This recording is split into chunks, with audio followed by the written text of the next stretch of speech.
तो ये one of the tough topic मैं बोलूंगा, ठीक है। अब ये थोड़ा बड़ा भी चैप्टर है, लेंथ वाइज गया तो it will take more time to complete this chapter, ठीक है। उसके बाद छोटे छोटे चैप्टर स्टार्ट होंगे, ठीक है, तो कंप्लीट हो जाएंगे। पर इस चैप्टर में देखो, जेई मेन में तो ये मान के चलो कि 1 से 2 क्वेश्चन तो इसमें आ ही जाएंगे, ठीक है। 1 से 2 क्वेश्चन बने जाते हैं इसके में से, ठीक है। एडवांस के लिए बहुत इंपॉर्टेंट टॉपिक है, क्योंकि टफ है तो डेफिनेटली एडवांस के लिए तो टफ होगा ही होगा, ठीक है। तो हमारा पहला प्रायोरिटी होगा जेई हाँ में। जी। उसके बाद धीरे धीरे जाके जब आपको इसमें कॉन्फिडेंस आने लग जाएगा, इसकी प्रैक्टिस बहुत करनी है आपको, ठीक है। और इजी है अगर आपको थोड़ा थोड़ा, अगर आप सिनारो कर पा रहे हो, जैसे मैंने आपको बोलता सर्कुलर मोशन का फर्स्ट लेक्चर जो पढ़ के आना, जो पढ़ चुका होगा वो धीरे धीरे इसको कैप्चर करता रहेगा माइंड में, धीरे धीरे इसके कॉन्सेप्ट बनाता रहे, ठीक है। तो इससे क्या होगा, आपका इवॉल्व होगा इस चैप्टर में, धीरे धीरे जाके इवॉल्व होगा। एकदम से नहीं कि अभी पढ़ा एकदम से समझ में आ गया, टाइम लगेगा, बार बार बार रिवाइज करना पड़ेगा इसको, ठीक है। आधी चीजें तो बहुत ज्यादा आपको इजी लगेगी, आपको कहेगा ये तो बहुत ही आसान है, ठीक है, अच्छी बात है। लेकिन धीरे धीरे जैसे जैसे आगे बढ़ते रहेंगे तो आपको आपकी इमेजिनेशन बहुत ज्यादा इंपॉर्टेंट है, क्योंकि यहाँ पे रोटेशन मोशन है, और यहाँ पे रोटेशन मोशन में ट्रांसलेशन मोशन और सर्कुलर मोशन दोनों के दोनों आएंगे इसके अंदर, ठीक है। ये है इस टॉपिक हाँ में। जी सर। तो पहले तो बिल्कुल बेसिक से स्टार्ट करते हैं, और शुरू के टॉपिक आसान है, तो आई थिंक आपको थोड़ा इजी लगेगा शुरू में भी, और आना भी चाहिए आपको, ठीक है। और उसमें से क्वेश्चन आते भी हैं, इजी टॉपिक है, उसमें से क्वेश्चन आते भी, ठीक है। तो पहला टॉपिक आता है, छोटा सा, ये कि what do mean by rigid body. ये रिजिड बॉडी है क्या, लिखा है तो रिजिड बॉडी क्या है।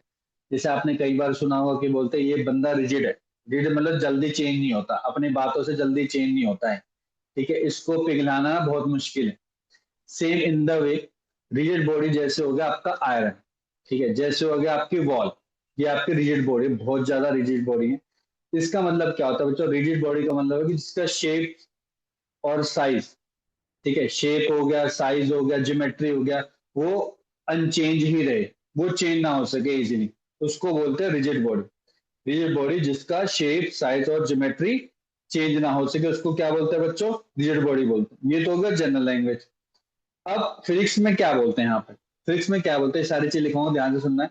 मान के चलो ये रिजिड बॉडी है, ठीक है। तो जी। उसी बॉडी का एक पार्ट है और उसका मास है m1। ऐसे दूसरा पार्ट है, उसका मास क्या है बच्चों, m2, ठीक है। ये ए पॉइंट है, ये बी पॉइंट, ठीक है, 2 पॉइंट बता दें मैंने, ठीक है। और लेट अस सपोज इनका डिस्टेंस क्या है बच्चों, r। इसका डिस्टेंस क्या है, r। अब मैं इस ऑब्जेक्ट पे कितना भी फोर्स लगा दूं, कितना भी फोर्स लगा दूं, ठीक है, इन दोनों के बीच का डिस्टेंस कभी भी चेंज नहीं होगा। इन दोनों का डिस्टेंस कभी भी चेंज नहीं होगा। ए और बी के पॉइंट में जो आर डिस्टेंस है ना, वो कभी भी चेंज नहीं होगा। वही कहता है बच्चों रिजिड बॉडी है। एग्जाम्पल के तौर पे मान के चलो स्टोन है, ठीक है, ये स्टोन है, छोटा सा स्टोन है, ठीक है। अब मान के चलो इसमें 2 पॉइंट है, पॉइंट ए, पॉइंट बी, और दोनों के बीच में डिस्टेंस है आर। आपने क्या किया, आपने फोर्स लगाया। अब फोर्स लगाओगे तो क्या मैक्सिमम क्या हो सकता है, स्टोन आगे की तरफ ही तो मूव करेगा, यही तो हो सकता जी सर। है ना। अब ये थोड़ा होगा बीच में जो ए और बी के बीच में डिस्टेंस है वो चेंज हो जाएगा, या ऐसा हो जाएगा वो पिचकने लग जाएगा, पिचकने मतलब कि वो स्क्वीज होने लग जाएगा, ऐसा तो नहीं होगा, है ना। नहीं जैसे नहीं। गुब्बारा होता है, गुब्बारा स्क्वीज होने लग जाता है, तो क्या गुब्बारा जो बलून है आपका रिजिड बॉडी है कि नॉन रिजिड बॉडी, आप बोलोगे हाँ सर वो जी। तो रिजिड बॉडी है, ये श्योर नो, नॉन रिजिड हाँ जी। बॉडी, ठीक है, इस तरीके से। तो उन दोनों में अगर पॉइंट, अगर इन दोनों के बीच में जो डिस्टेंस है अगर वो चेंज नहीं हो रहा है, तो that is called this body as a rigid body. Sir में आगे बच्चों, यस और नो, हाँ जी सर। ठीक है। फिर आप बोलोगे सर एक केस ये भी तो हो सकता है कि वो रोटेट करने लग गया, बिल्कुल सही बात है कि देयर इज अ पॉसिबिलिटी कि वो ऐसे रोटेट करने लग गया, तो उस केस में भी रिजिड बॉडी कहेंगे। जैसे कि पहले था पॉइंट ए, फिर पॉइंट है बी, ये पॉइंट है बी मान के चलो, ठीक है। अगर वो कहता है, थोड़ा बड़ा बड़ा, अगर ये, अगर इसका जो ए और बी के बीच में जो डिस्टेंस है, ठीक है, उसमें जो एक ही पॉइंट है, एक ही पॉइंट है, केवल उसका वेलोसिटी चेंज हो रही है, वो भी perpendicular velocity only, only perpendicular. देखो परपेंडिकुलर होने से क्या होगा, मान के चलो एक पॉइंट ये आ जाएगा, बी पॉइंट यहाँ पहुंच जाएगा, तो तब भी दोनों के बीच में डिस्टेंस क्या रहेगा, आर ही रहेगा। केवल ये घूम रहा है, मतलब ये रोटेट कर रहा है, रोटेट कर रहा है, इसका मतलब कि केवल दोनों वेलोसिटी चेंज नहीं हुई, एक ही चेंज हुई है। ठीक है, चेंज होने से क्या होगा, चेंज होने से क्या होगा कि एक ही पॉइंट मूव हो, दूसरा पॉइंट मूव नहीं हो, तो दोनों के बीच में अभी भी कितना डिस्टेंस है बच्चों? R sir. ही डिस्टेंस। आ गया? सर में आ गया बच्चों, यस और नो? हाँ जी सर। तो लिख लो पॉइंट, पहला पॉइंट लिखो। Body whose shape, size and geometry remains unchanged. Rigid body whose shape, size and geometry remains unchanged.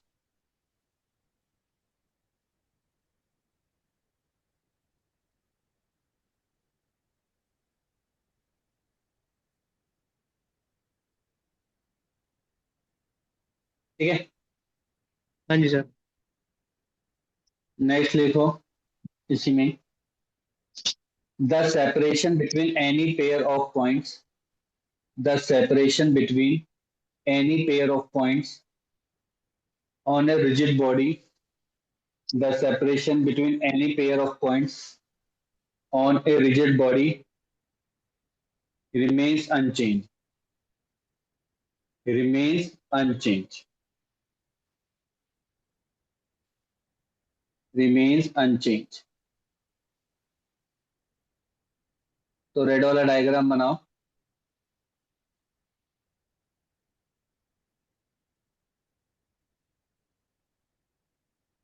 और ये बनाओ, R will be fixed always, R will be fixed for rigid body.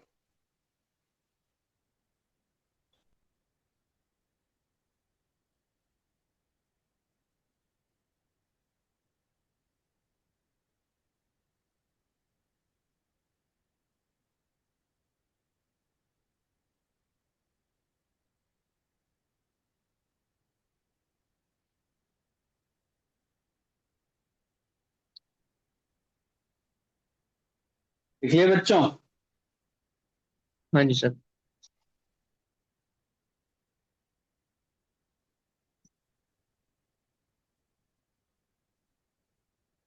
लिखो, on a rigid body, on a rigid body a point should be at rest with respect to other point. A point should be at rest, जैसे मैंने ए point बोला, यहाँ पे ए point क्या rest पर है, B move कर रहा है, लेकिन बी अगर मूव कर रहा है तो बी की कौन सी वेलोसिटी होगी? वो परपेंडिकुलर वेलोसिटी होनी चाहिए, फिर वो परपेंडिकुलर होनी चाहिए with respect to line distance between A and B. लिख लो, on rigid body a point should be at rest with respect to other. अब बताओ, अगर ये रेस्ट होगा तो किसकी तरह मूव कर रहा है? देखो ये किसकी तरह मूव करेगा, ये तो चेंज हो नहीं रहा, तो आपको कैसे लग रहा है किसकी तरह मूव कर रहा है? आप बोलोगे सर्कल। इसका सर्कुलर मोशन, बिल्कुल करेक्ट, सर्कुलर मोशन की तरह परफॉर्म करा, तो लिख लो, that mean it should perform circular motion, that means it should perform circular motion with respect to rest point, with respect to rest point।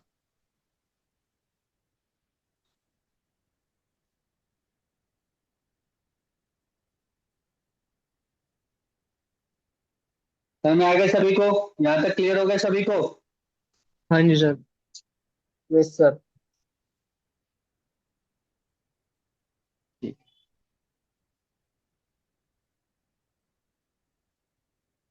अब मान के चलते हैं, आप बोलते हो कि सर एक साथ साथ बनाते चलना, रिजिड बॉडी है, दो पॉइंट है, एक पॉइंट है ए, एक पॉइंट है बी, दोनों के बीच का डिस्टेंस है आर। ठीक है, और मैं मान के चल रहा हूं कि यहाँ पे एक वेलोसिटी है, ये जो ए पॉइंट है ये v1 वेलोसिटी से जा रहा है थीटा हम्म। एंगल से। ठीक है, थीटा वन मान लो, और बी भी जा रहा है थीटा टू एंगल से जा रहा है, थीटा टू एंगल से जा रहा है। ठीक है, तो डेफिनेटली इसके दो कंपोनेंट बनेंगे, दो कंपोनेंट बनेंगे तो कौन कौन से कंपोनेंट बनेंगे बच्चे इसके? एक इस डायरेक्शन में, तो इस डायरेक्शन में वेलोसिटी हो जाएगी आपकी v1 cos θ1। इसमें में हो जाएगी बच्चे v2 cos, sorry v1 sin θ1। नीचे की तरफ हो जाएगी बच्चे v2 sin θ2। और इस डायरेक्शन में हो जाएगी वेलोसिटी आपकी v2 cos θ2। अगर ये ऐसे मूव कर रहे हैं और ये रिजिड बॉडी है, फॉर रिजिड बॉडी, अब ध्यान से सुनना, फॉर अ रिजिड बॉडी, ध्यान से सुन लो पहले, बाद में लिखना। रिजिड बॉडी है ये। अब रिजिड बॉडी के लिए बताइए, आर डिस्टेंस बढ़ना चाहिए कि कम होना चाहिए? ये आर डिस्टेंस बढ़ना चाहिए कि कम होना चाहिए? आर सेम रहना डिस्टेंस चाहिए। क्या होना चाहिए? है सेम है। क्या होना चाहिए? सेम। सेम रहना चाहिए, ना बढ़ना चाहिए ना कम होना चाहिए। इसका मतलब कि इस एलोंग में जितनी वेलोसिटी, अगर ये इसको खींच रहा है, जितनी वेलोसिटी ये होगी उतनी वेलोसिटी क्या होगी बच्चे, ये होगी, तभी तो सेम डिस्टेंस रहेगा। यस और नो? फॉर हाँ जी this sir. R should be fixed. और फॉर दिस, इसके लिए क्या होना चाहिए बच्चे, जो आपकी टेंजेंट वेलोसिटी है, टेंजेंट वेलोसिटी वो क्या होनी चाहिए बच्चों, सेम होनी चाहिए। क्या होनी चाहिए? सेम। तो टेंजेंट वेलोसिटी कौन सी होगी बच्चे आपके, v2 cos θ2 should be equal to v1 cos θ। यहाँ तक क्लियर हो गया सभी को? यहाँ तक क्लियर हो गया बच्चों, यस और नो? हाँ जी सर। Yes sir. है ना? Yes sir. दूसरा पॉइंट, यस। अभी मैंने समझाया था कि अगर अगर मैं एक पॉइंट को, इस पॉइंट को फिक्स कर दूं, ध्यान से सुन लो। अगर let A point is fixed, तो बी पॉइंट पर रिलेटिव वेलोसिटी क्या होगी? Relative velocity at B. B क्या होती है? जिस डायरेक्शन में वेलोसिटी है माइनस ऑफ ऊपर वाली। अब ये तो, अब दोनों अपोजिट डायरेक्शन में ना, ध्यान से सुनो, दोनों अपोजिट डायरेक्शन में है कि नहीं है? बिल्कुल है। हाँ जी सर। क्या हो जाएगी वेलोसिटी, ध्यान से सुनो, v2 sin θ2 minus minus v1 sin θ1। Sine theta one. ठीक है, तो एक्चुअली क्या हो गई आपकी रिलेटिव वेलोसिटी, क्या हो गई रिलेटिव वेलोसिटी, क्या हो गई v2 sin θ2 plus v1 sin θ1। अगर ये रोटेट कर रहे हैं, अब मैंने बताया था रोटेट कर रहे हैं, तो रोटेट करने से इनके पास क्या आता है आपको पता, एंगुलर वेलोसिटी आती है। और एंगुलर वेलोसिटी का फॉर्मूला सभी को पता है, आपको याद हो तो एंगुलर वेलोसिटी का फॉर्मूला होता है v अपॉन आर। मैंने बोला था वीडियो पढ़ के आना, तो उसमें लिखा होगा, आपने देखा होगा, omega is equal to v upon R होता है। और यहाँ पे v क्या होता है? v होता है परपेंडिकुलर वेलोसिटी। अब ये जो परपेंडिकुलर वेलोसिटी तो है, ये लाइन है, और इसके परपेंडिकुलर वेलोसिटी है। परपेंडिकुलर वेलोसिटी आप निकाल चुके, कौन सी है निकाल चुके हो। इसका मतलब कि ये, अगर आपसे पूछे कि ये दो पार्टिकल्स हैं, ये कैसे मूव कर रहे हैं इसके अंदर, तो आप बोलोगे इस वेलोसिटी से मूव कर रहे हैं। इस तरीके से आप कोई भी दो पार्टिकल के बीच में वेलोसिटी फाइंड करके उसका ओमेगा निकाल सकते हो। तो मतलब अगर ये रोटेट कर रहा होगा ना बच्चों, अगर ये रोटेट कर रहा है, तो उसकी एंगुलर फ्रीक्वेंसी ये होगी। तो दोबारा समझो मैंने क्या किया। मान के चलो क्वेश्चन में दे रखा है कि एक पार्टिकल ऐसे मूव कर रहा है v1 वेलोसिटी से, एक पार्टिकल v2 वेलोसिटी से मूव कर रहा है, दोनों के बीच में डिस्टेंस r। मैंने बोला कि रिजिड बॉडी के लिए आर क्या होना चाहिए, फिक्स होना चाहिए। आर फिक्स होने के लिए टेंजेंट वेलोसिटी क्या होनी चाहिए बच्चे, सेम होनी चाहिए, मतलब कि ना कम होगी ना ज्यादा होगी। तो टेंजेंट वेलोसिटी सेम होगी, तो एलिवेशन आ गया। अब हमें क्या करना है, अगर कोई बॉडी है, अगर मैं फोर्स लगा रहा हूं, तो उसमें ये भी चांसेस है कि वो रोटेट करने लग जाए। रोटेशन करने के लिए क्या होगा, अगर मैंने एक पॉइंट को फिक्स कर दिया, तो दूसरी वाली हमेशा परपेंडिकुलर वेलोसिटी होनी चाहिए, वो मैंने निकाल दी यहां से। और ये फॉर्मूला हमें पता हुआ, हमने पढ़ रखा है सर्कुलर मोशन में, कि ओमेगा क्या होता है बच्चों, v परपेंडिकुलर अपॉन आर, या फिर हमने सिंपल पढ़ा v अपॉन आर। तो ऑफ कोर्स ये बात है, आपको पता, जब वो रोटेट करेगा, ये वेलोसिटी आपने पढ़ा होगा, सर्कुलर मोशन है, रोटेट वो ऐसे करता है, एंगुलर वेलोसिटी परपेंडिकुलर होती है, दोनों की होती है कि नहीं होती। इस तरीके से ओमेगा क्या होता है, v परपेंडिकुलर अपॉन में आर। ये आपका आर डिस्टेंस होता है, आपने पढ़ा होगा। यहाँ तक क्लियर हो गया सभी को? हाँ जी सर। सभी ने लिख लिया यहाँ तक? हाँ जी सर। सर एक सेकेंड। है। लिख लो यस लिख लो। सर।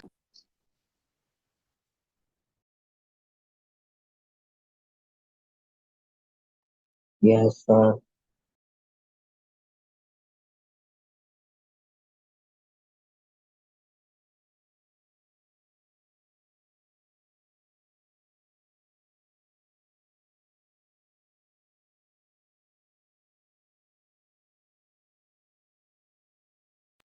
तो लिख लिया।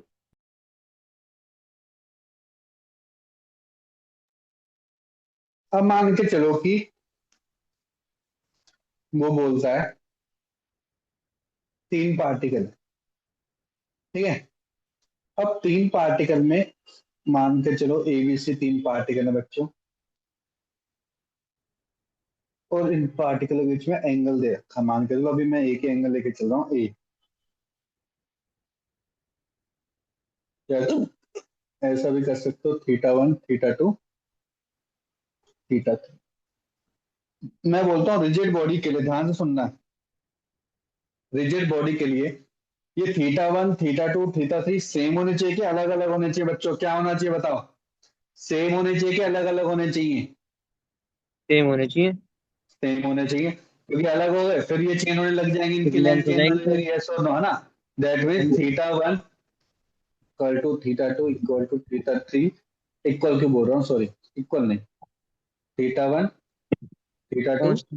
And θ3 should be fix. क्या होना चाहिए बच्चों? फिक्स होने चाहिए। किसके लिए? फॉर रिजिड बॉडी के लिए, ठीक है। और मान के चलो कि लेट अस सपोज ये लाइन है ए बी, ये रोटेट कर रही है ω1 से, लाइन ए सी ये रोटेट कर रही है ω2 से, और ये लाइन है ये रोटेट कर रही है बच्चे ω3 से। तो इनकी जो रोटेशन है इनमें क्या वैल्यू होनी चाहिए बच्चों? सेम होनी चाहिए, अलग अलग होनी चाहिए? सेम होनी चाहिए, अलग अलग होनी चाहिए?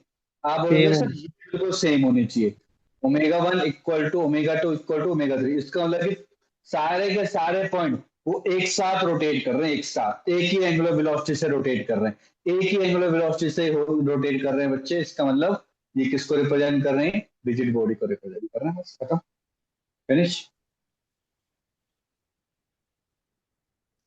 इसका मतलब यहाँ पे क्या हुआ? इसका मतलब क्या हुआ, मान के चलो कि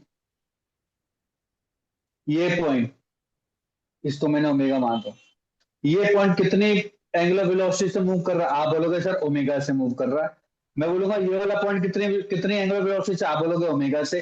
हर एक पॉइंट, उस बॉडी का हर एक पॉइंट बच्चे, कोई सा भी पॉइंट हो, चाहे ये वाला पॉइंट भी क्यों ना हो, ये वाला भी, ये वाला भी, कोई सा भी पॉइंट हो, सारे के सारे पॉइंट बच्चों ओमेगा वेलोसिटी से ही क्या कर रहे होंगे? रोटेट कर रहे होंगे, सारे के सारे पॉइंट। इसका मतलब कि ध्यान से सुनो, अगर मान के चलो एक आपके पास डिस्क है, ठीक है, डिस्क है, डिस्क 2D शेप होते हैं, इसका मतलब कि बीच में यहाँ पे कुछ ना कुछ होगा, सरफेस है उसकी, ठीक है, ये सरफेस है। मैं बोलता हूँ कि ना ये इसका सेंटर पॉइंट हो गया, और ये इसकी क्या हो गया बच्चे? रेडियस हो गई। ध्यान से सुनना, इस सेंटर के पॉइंट से ही क्या कर रहा है बच्चे? रोटेट कर रहा है, एस ओमेगा से रोटेट कर रहा है। इसका मतलब ध्यान सुनो क्या हो गया, इसका हर एक पॉइंट सरफेस पे भी क्यों ना हो, आउटर पे भी क्यों ना हो हमारे, ठीक है, आउटर लेयर पे क्यों ना, हर एक पॉइंट कितनी एंगुलर वेलोसिटी से रोटेट करेगा बच्चों? ओमेगा से ही रोटेट करेगा, ओमेगा से ही रोटेट करेगा, सारे के सारे ओमेगा से ही रोटेट करेंगे। उसी को ही हम क्या बोलेंगे बच्चे? उसी को ही हम क्या बोलेंगे? उसी को रिजिड ही हम बॉडी। बोलेंगे all particles of rigid body should move with same angular velocity। हर एक पार्टिकल मूव करेगा सेम एंगुलर वेलोसिटी, जो कि होगी ओमेगा से। इसका मतलब कि सर ये वाला पॉइंट ओमेगा से करेगा, यस, ये वाला भी यस, ये वाला भी यस, हर एक पार्टिकल, हर एक पार्टिकल, छोटे से छोटा पार्टिकल भी ओमेगा से रोटेट करेगा। क्लियर हो गया बच्चे यहां तक सभी को? हाँ जी यस सर। और नो? ठीक है, आगे बढ़े। Yes sir. लिखो, pure translational motion, translational motion, केवल ट्रांसलेशन मोशन है। ट्रांसलेशन मोशन का मतलब क्या होता है बच्चों? ट्रांसलेशन मोशन का मतलब होता है कि यहाँ पे कोई सा भी पार्ट रोटेट नहीं कर रहा है, सारे के सारे क्या कर रहे हैं बच्चों? सीधा सीधा ट्रेवल कर रहे हैं, स्ट्रेट लाइन में ट्रेवल कर रहे हैं बच्चों, स्ट्रेट लाइन में ट्रेवल कर रहे हैं। इसका मतलब कि हर एक पार्टिकल होगा ना, जो हर एक पार्टिकल होगा हर एक पार्टिकल होगा उस बॉडी का, उस सिस्टम का, वो क्या कर रहा है बच्चों, ट्रांसलेट मोशन कर रहा है। ट्रांसलेट का मतलब समझो, जैसे कि मान के चलो ये आपने ले लिया M1, ये ले लिया M2, ये ले लिया M3, M4, M5, M6, M7, M8, ठीक है। तो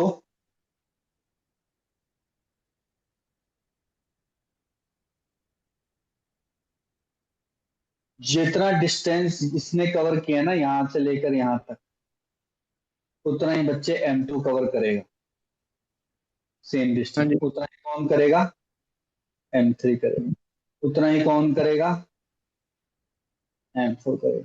मतलब हर एक पार्टिकल कितना डिस्टेंस कवर कर रहा है बच्चों, हर एक पार्टिकल कितना डिस्टेंस कवर कर रहा सेम है, डिस्टेंस। आप बोलोगे सेम डिस्टेंस कवर कर रहा है, सेम। इसका मतलब कि अगर M1 ने x डिस्टेंस चला है, सुन लो, अगर M1 ने x डिस्टेंस चला है तो सारे पार्टिकल ने कितना डिस्टेंस चला है, एक्स डिस्टेंस चलेंगे सर। एक्स। x डिस्टेंस ही चलेंगे। और अगर एक पार्टिकल की एंगुलर, एक पार्टिकल में वेलोसिटी उसकी v है, तो सभी पार्टिकल की वेलोसिटी क्या होगी, v ही जी। रहेगी। अगर एक पार्टिकल की एक्सीलरेशन है तो सभी पार्टिकल की क्या होगी, एक्सीलरेशन a ए। ही रहेगी, a ही रहेगी। मतलब कि सेम डिस्टेंस होगा, सेम डिस्प्लेसमेंट होगा, सेम वेलोसिटी होगी और सेम ही एक्सीलरेशन होगा। उसी मोशन को हम क्या बोलेंगे बच्चों, प्योर ट्रांसलेशन मोशन बोलेंगे। उसके अंदर कहीं पे भी रोटेशन मोशन होगा ही नहीं। रोटेशन मोशन में अगर क्या होता, देखो रोटेशन मोशन में ऐसा होता, मान के चलो कि एक पार्टिकल यहाँ पे, ये पार्टिकल जैसे ही रोटेट करेगा तो आगे भी जा रहा है और रोटेट भी कर रहा है।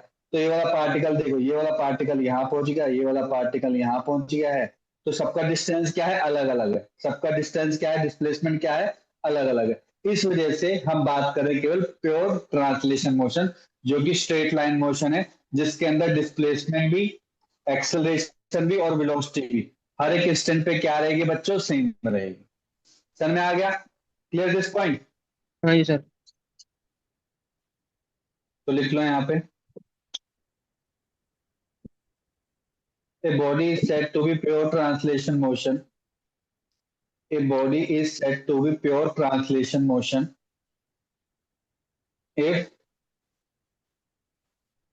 displacement of each particle, if displacement of each particle of a system is same. If displacement of each particle of a system is same during any time interval. During any time interval.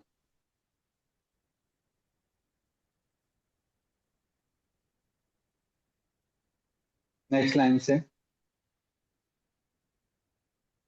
in this type of motion, in this type of motion, all the particles will have, all the particles will have same displacement, same displacement, same velocity, and same acceleration at any instant. All the particle will have same displacement, same velocity, and same acceleration at any instant. ठीक है बच्चों, लिख लिया यहां तक सभी ने। हाँ जी सर। ठीक है, तो मान के चलो कि कितने मासे हैं हमारे यहाँ पे, let M1, M2, M3 and so on, Mn particles मैंने ले लिए। तो उनकी वेलोसिटी क्या हो गया, बोलोगे सर V1, V2, V3, और इन सबकी वेलोसिटी क्या होगी बच्चों, सेम ही रहेगी। मैंने बोला सेम रहेगी। एक्सेलरेशन भी क्या रहेगी बच्चों इनके पास, सेम A1, रहेगी। A2, A3, ये भी क्या रहेगी बच्चों, सेम रहेगी। अगर सेम रहेगी तो उनका मोमेंटम क्या होगा, टोटल मोमेंटम क्या होगा, बोलोगे सर अब मैं पता टोटल मोमेंटम क्या होता है, M1 V1, पर यहाँ पे V1 तो V है तो हमने डायरेक्ट लिख दिया V, M2 V, M3 V and so. अगर मैं V कॉमा ले लूं तो अंदर क्या बचा, M1, M2, M3 and so on. सारे पार्टिकल के मास का सम क्या होगा सर, टोटल मास होगा। बिल्कुल सही बात है, तो सिंपल बन गया NV। यस और नो बच्चों, ये तो बन जाएगा। सभी पार्टिकल्स का मास को अगर मेरे को हाँ जी टोटल सर। जाएगा तो उसके लिए पूरी बॉडी का मोमेंटम क्या होगा, MV होगा। टोटल मास तो उसका था M ही था, और इसकी टोटल वेलोसिटी क्या थी, v थी, तो वही निकल गया डायरेक्टली, है ना। ऐसे डायरेक्टली क्या निकल जाएगा बच्चे, ऐसे डायरेक्टली निकल जाएगा force equal to M A निकल जाएगा, where capital M represent total mass of system, जो भी आपने सिस्टम कंसीडर किया उसका मास है टोटल। ऐसी काइनेटिक एनर्जी भी क्या रहेगी, सबकी सेम रहेगी, क्यों सर, उसमें भी क्या होता है formula, half M V square रहता है, तो कैपिटल एम वी सबका सेम है तो हाफ एम वी स्क्वायर। ये क्या रिप्रेजेंट कर रहा है आपका सर, फॉर्मूला क्यों कर रहा है, हम बस ये रिप्रेजेंट करना चाह रहे हैं कि कोई भी अगर रिजिड बॉडी है ना बच्चों, उसके अंदर सारे पार्टिकल एक साथ मूव कर रहे हैं, सबकी अगर सबका वेलोसिटी क्या है बच्चों, सेम ही है, सबकी वेलोसिटी क्या है, सेम है, सबका एक्सेलरेशन क्या है, सेम है, तभी हम उसको क्या बोलेंगे बच्चों, रिजिड बॉडी बोलेंगे, तभी उसको हम क्या बोलेंगे, रिजिड बॉडी बोलेंगे, और उसके अंदर ट्रांजिशन मोशन इसकी तरह होगा, रिजिड बॉडी। क्लियर होगा यहाँ तक सभी को। हाँ जी सर। अब ध्यान Yes, देना sir. किसके ऊपर बच्चों, रोटेशनल मोशन में, रोटेशनल मोशन पे ध्यान देना। देखो मैं मान के चल रहा हूँ कि रोटेट कैसे कर रहा है, जैसे मान के चलो कि ये बॉल है, ठीक है, और ये आपने इस तरीके से, आपने जो ये है ना ये वाली एक्सिस से आप इसको हैंड ऊपर ले, इसको स्पिन करवाने लग गए, स्पिन मतलब घुमाने लग गए, तो आप देखोगे कि इस एक्सिस से ऐसे रोटेट कर रहा है, इस एक्सिस से ऐसे बच्चे ऐसे रोटेट कर रहा है, तो ये क्या होगी हमारी, इसको बोलते हैं बच्चे एक्सिस ऑफ रोटेशन, यहाँ पे इंपॉर्टेंट टर्म है axis of rotation. Axis of rotation का मतलब कि किसी एक्सिस से तो रोटेट करेगा ना बच्चों, कौन सी एक्सिस है, वो यही वाली एक्सिस है, जिससे वो क्या करेगा बच्चों, रोटेट करने लगेगा। जैसे एग्जांपल के तौर पे आपने एक फिक्स्ड बॉल ले ली, और यहाँ पे कोई एक ऑब्जेक्ट है, ये कोई भी एक सिस्टम, अगर मैंने यहाँ पे ये क्या ले लिया बच्चे, मैंने यहाँ पे एक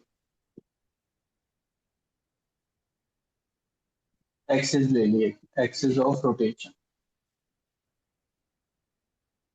उसका मतलब क्या होगा, देखो एक्सिस ऑफ रोटेशन का मतलब ध्यान से सुनो क्या होगा सर, इसका मतलब ये होगा कि ऐसे घूमेगा, अगर ये ऐसे घूमेगा तो मान लो पार्टिकल अगर ये यहाँ पे है m1 पार्टिकल, तो देखो कैसे रोटेट करेगा सर, ये ऐसे रोटेट करेगा, मानते हो कि नहीं मानते बच्चों, यस और नो, ऐसे हाँ रोटेट करने लग जाएगा इस तरीके से, ठीक है, ध्यान से समझना। सर यहाँ वाला पार्टिकल कैसे रोटेट करेगा, देखो m2, m2 रोटेट करेगा ऐसे, अपनी एक्सिस से रोटेट करेगा वो। सर m3 यहाँ पर है, मान के चलो यहाँ पर, तो ये कैसे रोटेट करेगा, देखो ये इस तरीके से रोटेट करेगा यहाँ पे,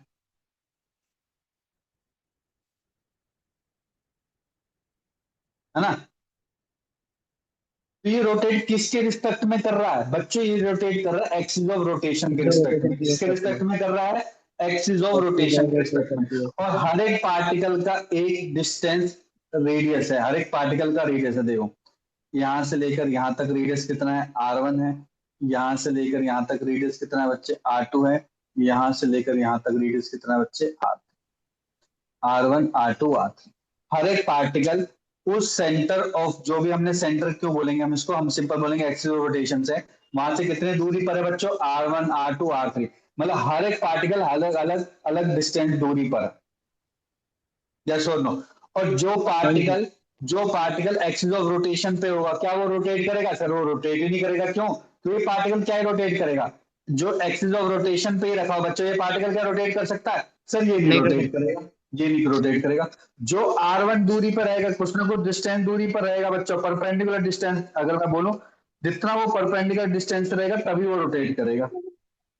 अब मुझे एक चीज बताओ, क्या इनका रोटेशन जो मोशन होगा, एंगुलर वेलोसिटी होगी, तीनों की अलग अलग होगी बच्चों, सेम होगी, तीनों की अलग अलग होगी कि सेम होगी, सोच समझ के बताना, सेम होगी। जी सर। सेम होगी, क्यों, क्योंकि इसमें सारे पार्टिकल एक साथ मूव कर रहे हैं, यस और नो, बिल्कुल सही बोला आपने, सारे पार्टिकल क्या कर रहे हैं बच्चों, एक साथ मूव कर रहे हैं, अगर वो एक साथ मूव करे तो मैंने अभी आपको थोड़ी देर पहले बताया था कि सबकी ओमेगा क्या रहेगी बच्चों, सेम रहेगी, सेम। मानते हो कि नहीं मानते, यस और नो, हाँ जी मानते हो कि सर। नहीं मानते। अब इसमें एक और पॉइंट आ गया, ध्यान से सुनो, ठीक है, आपने बोला, ध्यान से सुनना है, आपने बोला कि ओमेगा सबकी क्या रहेगी, सेम रहेगी, बिल्कुल सही बात है, सभी पार्टिकल की, ठीक है, लेकिन जो वेलोसिटी है, क्योंकि वेलोसिटी अलग होगी इसमें, ठीक है, क्या वो वेलोसिटी भी सबकी सेम होगी क्या? क्या वेलोसिटी भी सबकी सेम होगी? नहीं सर, वेलोसिटी सेम क्यों नहीं होगी बताओ रीजन? वेलोसिटी क्यों नहीं सेम उसकी होगी? डायरेक्शन अलग होगी। डायरेक्शन अलग हो रही है ना। डायरेक्शन तो वेलोसिटी होती है बच्चे, ओमेगा आर, आर अलग फिर अलग है। डायरेक्शन तो सेम ही है। वेरी गुड डिस्प्लेसमेंट भी तो अलग शाबाश, है। आर अलग अलग है सर, ओमेगा आर है फॉर्मूला। सर सबका आर अलग अलग है, आर अलग है तो वेलोसिटी भी क्या हो जाएगी बच्चों? अलग हो जाएगी। हाँ समझ में आया कि नहीं आया? यस हाँ और जी। No? R r one r two r three क्या है सर? ये परपेंडिकुलर डिस्टेंस है, कहां से? एक्सिस ऑफ रोटेशन से। सर हर एक पार्टिकल का परपेंडिकुलर डिस्टेंस क्या है? अलग अलग है। इस वजह से उसकी जो वेलोसिटी होगी वो अलग अलग होगी, लेकिन एंगुलर वेलोसिटी सेम होगी बच्चों, एंगुलर वेलोसिटी सेम होगी। जो आपकी नॉर्मल वेलोसिटी है that will be different. Different. क्या ये बात समझ में आ गई सभी को? यस और नो? ठीक है। इसी को ही बच्चों बोलते हैं प्योर रोटेशनल मोशन, क्योंकि इसके अंदर ट्रांसलेशन मोशन नहीं है, बस घूम ही रहा है, घूम ही रहा है। तो लिख लो, लिख लो बच्चे।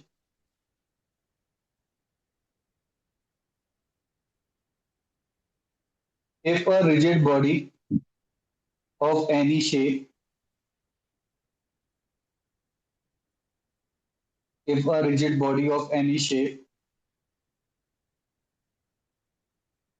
is rotated about a fixed axis, is rotated about a fixed axis is called axis of rotation. If a rigid body of any shape is rotated about a fixed axis is called axis of rotation. Next line say every point of the body, every point of the body moves in a circle, moves in a circle whose center lies, whose center lies on the axis of rotation. सबका centre कहां पे है? Axis of axis of rotation पर। Rotation. तो centre lies on axis of rotation.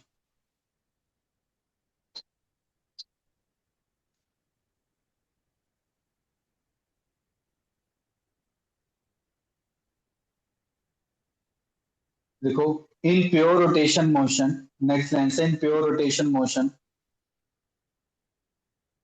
all particle will rotate, all particle will rotate at same angular velocity, at same angular velocity,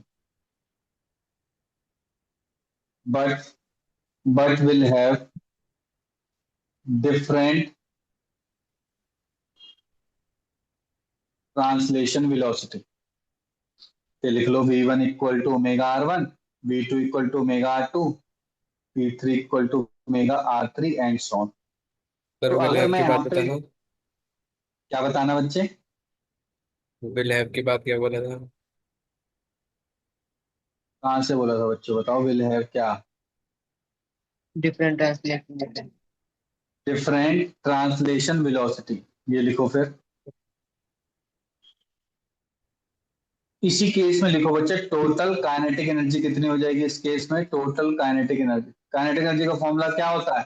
एक particle की बात करूंगा तो half M one B V one square, half M two one. V two square and so on.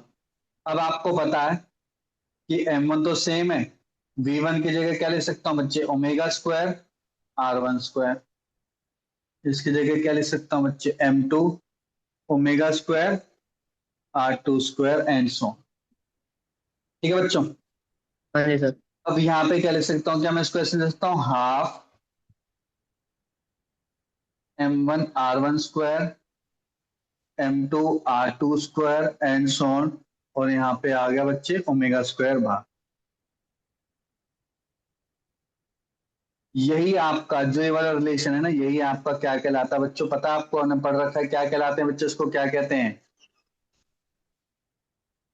इसको कोई बोलते हैं बच्चे moment of inertia.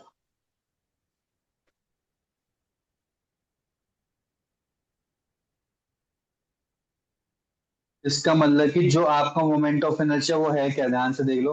Moment of inertia है आपका m1 r1 square, m2 r2 square, m3 r3 square and सो। लिख लिया बच्चों सभी ने? सर लिख रहे हैं मेरे को। ठीक है, लिखो। इसको हम समीशन के टर्म में भी लिख सकते हैं, mi r i स्क्वायर के टर्म में, जिसमें आई की वैल्यू लाई कर रही है 1 से लेकर n तक। तो जितने भी पार्टिकल्स होंगे वो डिफरेंट डिफरेंट रेडियस से क्या करेंगे बच्चे, रोटेट कर रहे होंगे। तो उनका मोमेंट ऑफ इनर्शिया इस तरीके से होगा, अगर वो पार्टिकल क्या है बच्चे, डिफरेंट डिफरेंट है। अगर वो पार्टिकल बहुत ज्यादा क्लोज है, जैसे डिस्ट्रीब्यूटेड सिस्टम है इसके लिए है, ठीक है, डिस्ट्रीब्यूटेड सिस्टम में आ जाएगा बच्चा छोटा मास dm इंटू आर स्क्वायर। ये दो फॉर्मूले यूज होते हैं। याद करो हमने जब सेंटर ऑफ मास पढ़े थे तो हमने दो सिस्टम पढ़े थे, एक डिस्क्रीट सिस्टम पढ़ा था, है ना, और दूसरा हाँ जी कौन सा सर। सिस्टम पढ़ा था? डिस्क्रीट था और एक डिस्ट्रीब्यूटेड था, है ना। डिस्ट्रीब्यूटेड के लिए होगा पहले वाला, डिस्क्रीट के लिए होगा। अभी जब हम क्वेश्चन करेंगे तो वहां से क्लियर हो जाएगा कि ये कैसे यूज करना है। अभी फॉर्मूला लिख लो।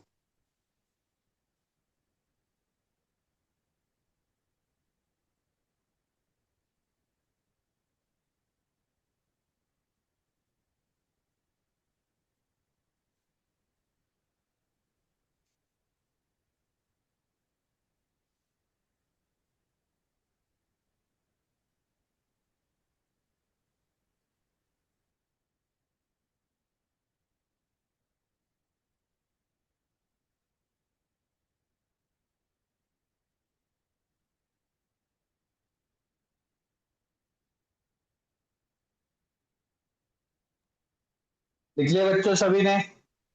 हाँ जी सर। ठीक। Yes sir. अब देखो यहाँ से क्वेश्चन बनना स्टार्ट होगा, जो कि इंपॉर्टेंट टॉपिक स्टार्ट होता है आपका, मोमेंट ऑफ इनर्शिया। यही है मेन टॉपिक। तो पहला टॉपिक इंपॉर्टेंट लिखो, moment of inertia about an axis.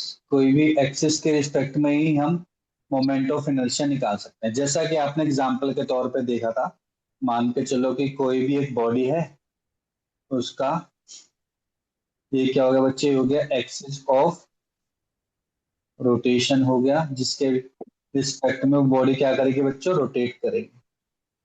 ठीक है, रोटेट करेगी। तो मान के चलो m1 है, m2 है, m3 है, m4 है।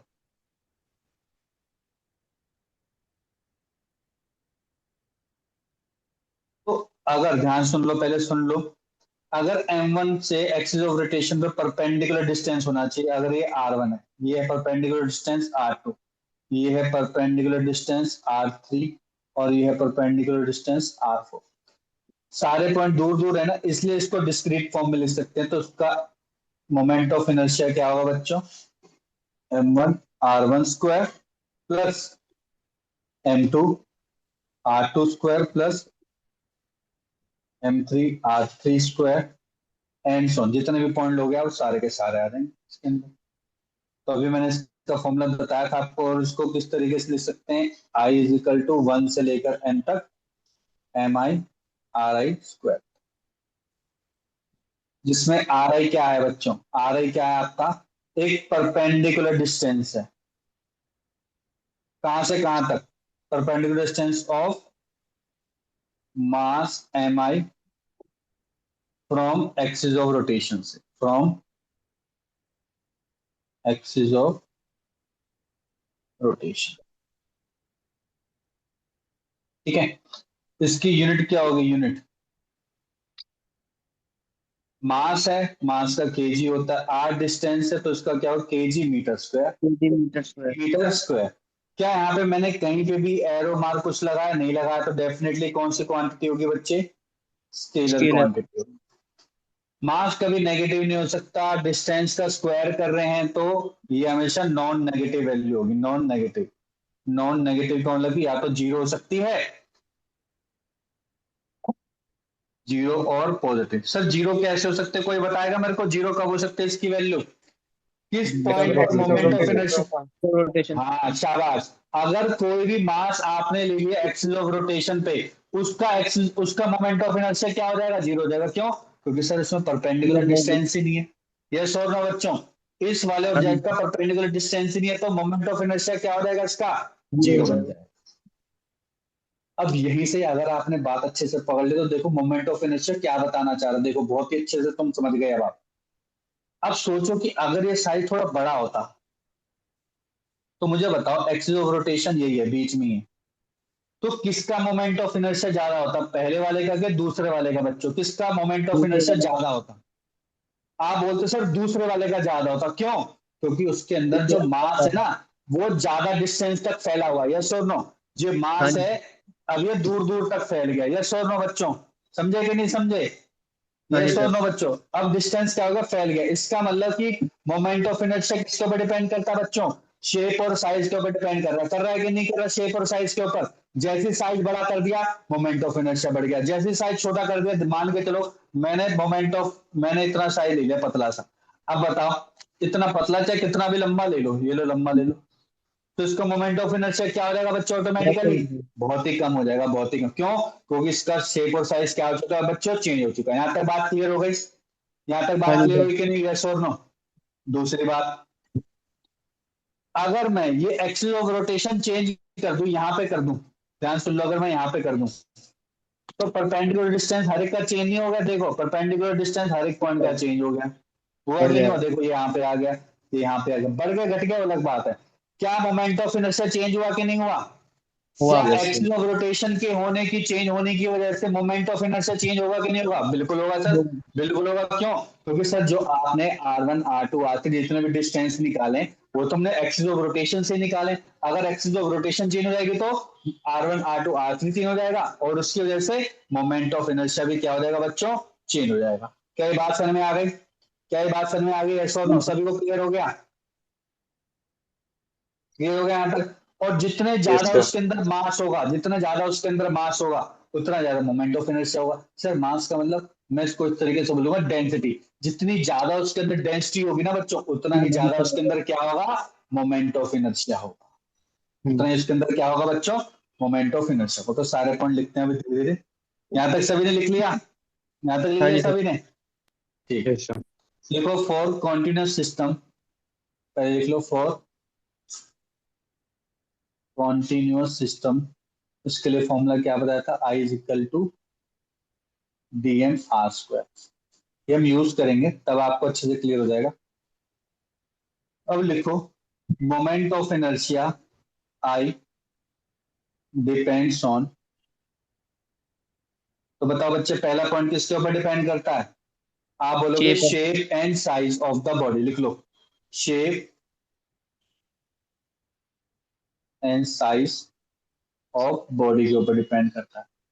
सेकंड किसके ऊपर डिपेंड करता है बच्चों, रोटेशन। एक्सिस ऑफ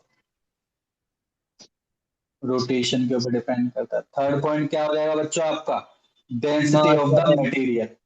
हाँ मास बोल दो, सिंपल बोल दो density of material. Sir density का मतलब जैसे वॉल्यूम सेम है लेकिन वहां पे मास की क्वांटिटी बहुत ज्यादा है, तो बताओ मास ज्यादा होने से क्या हो जाएगा बच्चों, moment of moment inertia of बढ़ इनर्शिया जाएगा। ज्यादा होगी। शेप सेम है, शेप सेम कर दी मैंने क्या कर दिया, उसकी डेंसिटी बढ़ा दी। अब आपको पता है डेंसिटी का फॉर्मूला क्या होता है, mass upon volume, volume same कर दिया, डेंसिटी बढ़ाने का मतलब मैंने मास बढ़ा दिया उसके अंदर, मास बढ़ाने से डेंसिटी क्या आपका आई क्या लग जाएगा बच्चों, बढ़ जाएगा। सर में आ गया, यस और नो, हाँ जी सर। ठीक है।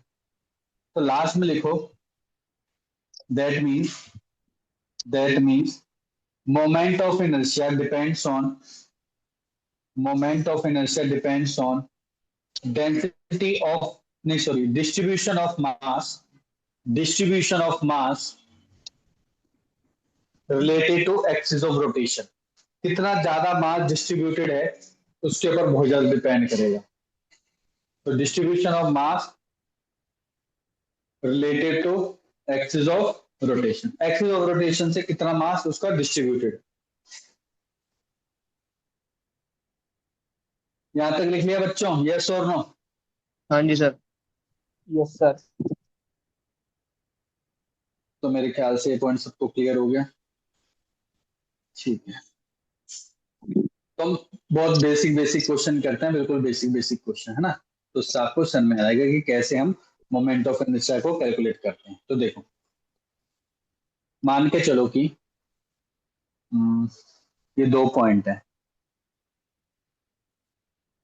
ये M1 है, ये M2 है, दोनों के बीच का डिस्टेंस है बच्चों R। ठीक है, दोनों के डिस्टेंस का बच्चों R है। मेरे को निकालना, लिखो, फाइंड फाइंड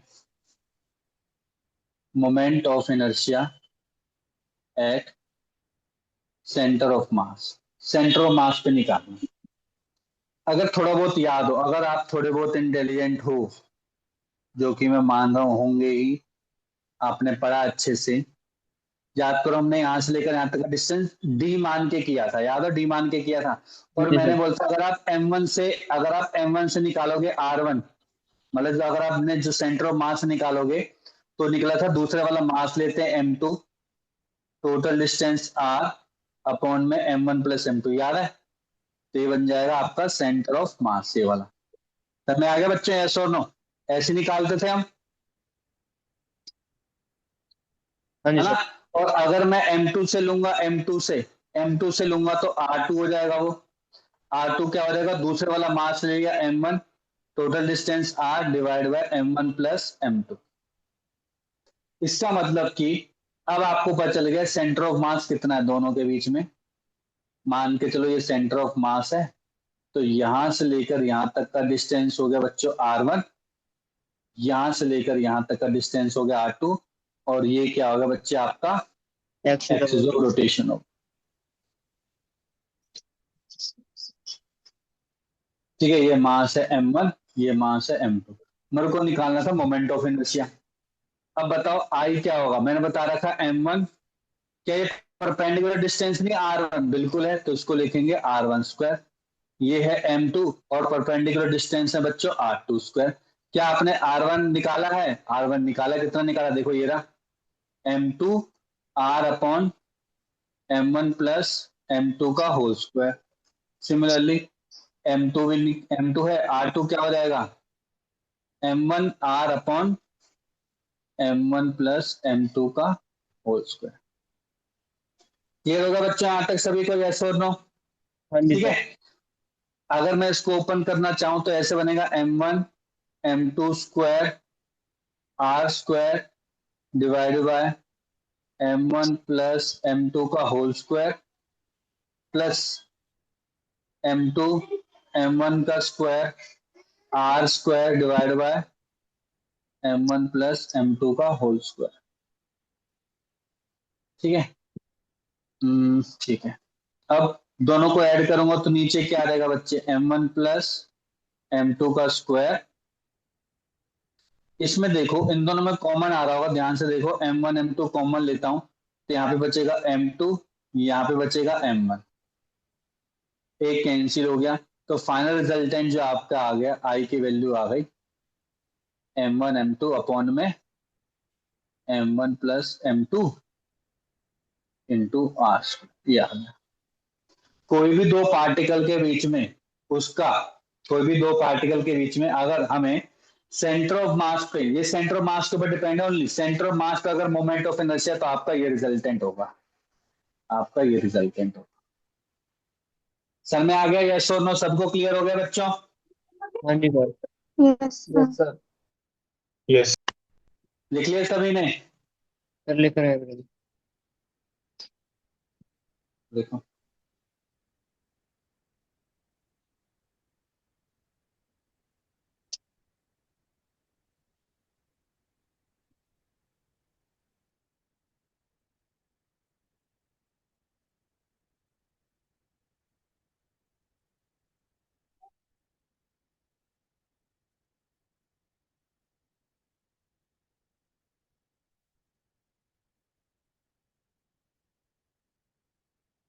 लिख लिया सर।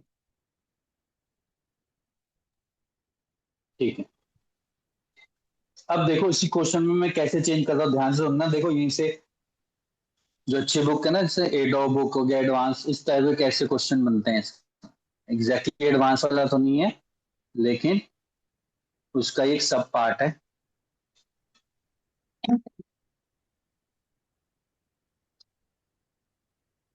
तो सेम ही क्वेश्चन है बच्चों, ये M1 मास है, M2 मास है, दोनों के बीच में R डिस्टेंस है। अब मैं एक्सिस ऑफ रोटेशन, ध्यान से देखो मैं चेंज कर रहा हूँ एक्सिस ऑफ रोटेशन, अब चेंज करता रहूंगा। तो एक्सिस ऑफ रोटेशन मेरी ये बन गई बच्चों, एक्सिस ऑफ रोटेशन ये है। तो मेरे को बताओ इसका क्या होगा, इसका मोमेंट ऑफ इनर्शिया क्या होगा बच्चों, कोई बताएगा मेरे को। M2R²। M2R² का क्यों सर, अगर मैं M1 लूंगा तो M1 के अक्रॉस में कोई भी परपेंडिकुलर डिस्टेंस नहीं है, तो जीरो बन गया। और M2 के रिस्पेक्ट में कितना डिस्टेंस है, टोटल R है, तो R² हो गया। तो मोमेंट ऑफ इनर्शिया क्या हो गया बच्चों, M2R² हो गया। तो बताओ, देखो यहाँ पे आ रहा था M2R², यहाँ पे आ रहा है M1 M2 अपॉन में M1 प्लस M2R²। तो दोनों का मोमेंट ऑफ इनर्शिया चेंज हुआ कि नहीं हुआ, बिल्कुल चेंज हुआ। इसका मतलब कि moment of inertia axis of rotation के ऊपर डिपेंड करता है। करता दैट्स है। जैसे वो बीच में था उसको मैं साइड लेके चला गया, तो हमारा इनर्शिया क्या होता गया बच्चों, चेंज होता गया। सर में आ गया सभी को, यहाँ तक क्लियर हो गया सभी को, यस हाँ और जी नो। Yes sir. ठीक है, इसी का ही एक थर्ड पार्ट में लेके चलता हूँ, ध्यान से देखो, ये इंपॉर्टेंट है सबसे ज्यादा। ये M1 है, ये M2 है, दोनों के बीच का डिस्टेंस कितना है बच्चों, R। ध्यान से देखो, अब मेरी एक्सिस ऑफ रोटेशन क्या है, अब मेरी एक्सिस ऑफ रोटेशन ये है, एक एंगल से है बच्चों, थीटा एंगल ले लिया मैंने। ये मेरी क्या है, एक्सिस ऑफ रोटेशन, AOR। ठीक है, तो हाँ जी अब सर। बताओ बच्चे, मेरा इनर्शिया क्या होगा, बताओ मोमेंट ऑफ इनर्शिया क्या होना चाहिए बच्चों, बताओ शाबाश, क्या होना चाहिए। थीटा आ M2 जाएगा। के रिस्पेक्ट में, M2 के रिस्पेक्ट में कितना होगा, M2 के रिस्पेक्ट में कितना होगा, तो जीरो होगा। क्यों, क्योंकि सर M2 के रिस्पेक्ट में तो परपेंडिकुलर डिस्टेंस ही नहीं है, बिल्कुल सही बात है। हाँ जी तो सर। M1 के रिस्पेक्ट में कितना हो जाएगा सर, मैं डायरेक्ट लिख सकता हूँ M1R², तो गलत हो जाएगा। क्यों, सर साइन क्योंकि कंपेयर। R1 R2 R3 सारे सर परपेंडिकुलर डिस्टेंस होते हैं, किससे, एक्सिस ऑफ रोटेशन से। सर ये परपेंडिकुलर डिस्टेंस नहीं है, वेरी गुड। तो परपेंडिकुलर डिस्टेंस क्या होगा सर, परपेंडिकुलर डिस्टेंस ये होगा, बिल्कुल करेक्ट बात है। सर में आ गया कि नहीं आ गया, यस और नो। हाँ जी सर। अगर ये परपेंडिकुलर डिस्टेंस है तो ये क्या बनना चाहिए बच्चों, 90 बनना चाहिए। 90 के सामने वाला क्या होता है सर, ये हाइपोटेन्यूस होता है ना। और थीटा के सामने क्या होता है बच्चों, ये परपेंडिकुलर होता है। तो मुझे ये डिस्टेंस चाहिए। आपको पता है साइन थीटा क्या होता है, परपेंडिकुलर अपॉन में हाइपोटेन्यूस, परपेंडिकुलर अपॉन में आर। तो पी जो मेरे को चाहिए था वो क्या बन गया बच्चों, आर साइन हाँ थीटा। हाँ यही जी। मेरा क्या है, यही मेरा क्या है बच्चों, R1 है। यही मेरा क्या है बच्चों, परपेंडिकुलर और डिस्टेंस है ये मेरा। इसका मतलब मेरा मोमेंट ऑफ इनर्शिया क्या होगा, ध्यान से सुनो, मोमेंट ऑफ इनर्शिया होगा mass M1 into R sine theta का स्क्वायर। समझ में आ गया बच्चों, यस और नो। क्योंकि हाँ M2 जी के सर। रिस्पेक्ट में तो जीरो ही होगा, M2 के रिस्पेक्ट में क्या होगा बच्चों, जीरो होगा। ये आपका फाइनल रिजल्टेंट होगा, खत्म।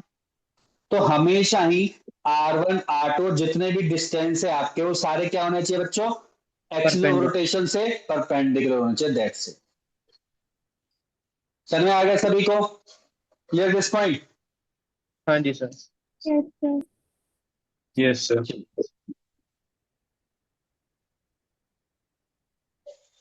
नेक्स्ट करें। सर एक बार लिख लेते।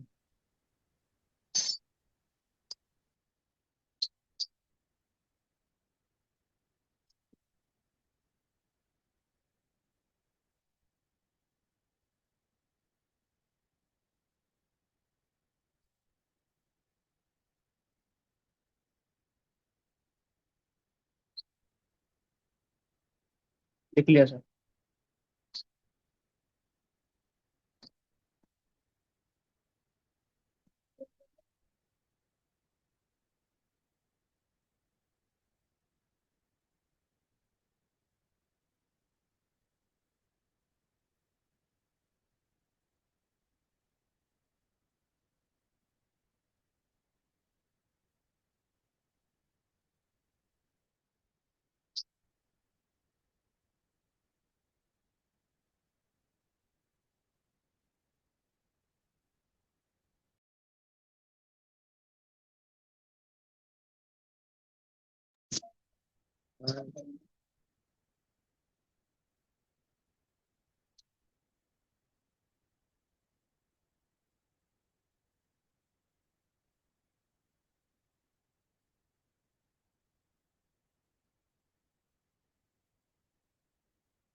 भाई कहाँ पे आपका?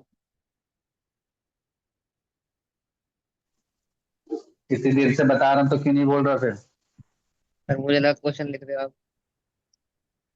मैं ये कह रहा हूँ कि चार मास है, स्क्वायर के कॉर्नर पर हैं, ठीक है, जिनमें सबका क्या है डिस्टेंस बच्चों, ए डिस्टेंस दूरी पर है। तो इसका सेंटर ऑफ मास आपको पता है ना, मिडल में होगा इनके, है ना, मिडल पर होगा। ये सेंटर ऑफ मास है, ठीक है। तो इसी, तो इस सेंटर ऑफ मास में को मैंने एक्सिस ऑफ रोटेशन मानी है, ठीक है। तो वहीं पे, तो मुझे कहाँ पे निकालना, मेरे को निकालना है, आई निकालना। बताओ आई क्या होगा बच्चों आपका, मोमेंट ऑफ इनर्शिया क्या होगा? कोई बताएगा मेरे को?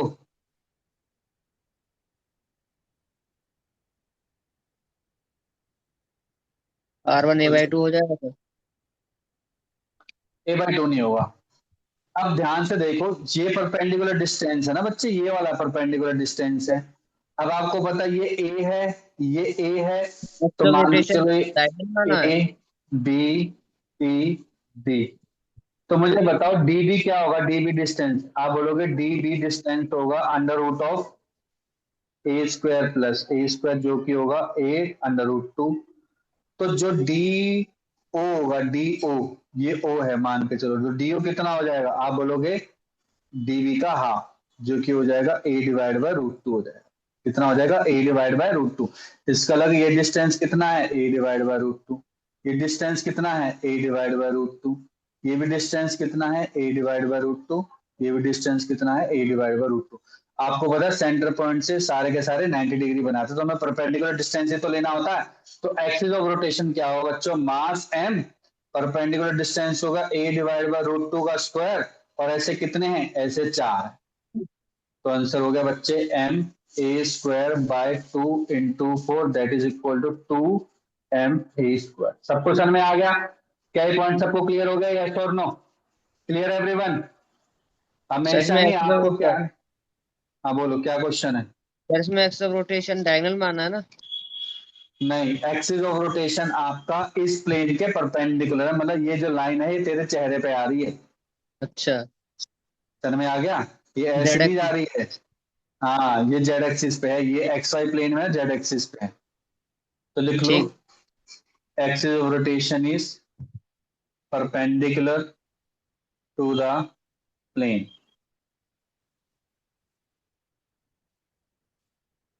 plane of square। समझ में आ गया बच्चों, यस और नो? हाँ जी सर। बाकी किसी की आवाज नहीं आ रही? वंश, विनीत, वैभव क्लियर हो गया? Shobhik, Tanmay? Yes sir. Yes sir. Yes, sir.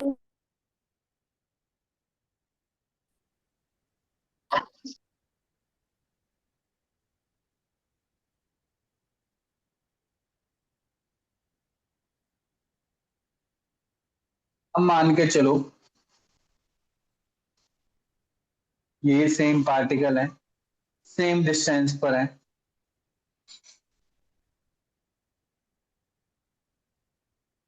अब मेरा जो एक्सिस ऑफ रोटेशन, ध्यान से देखो, मेरे ये है axis of rotation, this one is axis, मतलब एक्स वाई प्लेन में ही है। Axis rotation in plane of square, square के प्लेन में ही है। अब बताओ क्या होगा बच्चे, कोई बताएगा? ये तो बता देना चाहिए अब। अब A/2। हाँ अब हो जाएगा a/2। क्यों सर, ये एक्सिस ऑफ रोटेशन है तो यहां से लेकर यहां तक का डिस्टेंस कितना होगा a/2। सभी के सभी कितने डिस्टेंस पर है बच्चे, ये a/2। ये भी a/2 और ये भी a/2। तो सिंपल क्या हो जाएगा, m a/2 का स्क्वायर इंटू कितने, इंटू 4। तो सिंपल आएगा ma² आ गया। क्या आ गया बच्चों, ma²। तो देखो पहले आया था 2ma², अब आ रहा है ma²। इसका मतलब कि देखो एक्सिस ऑफ रोटेशन से चेंज हो गया।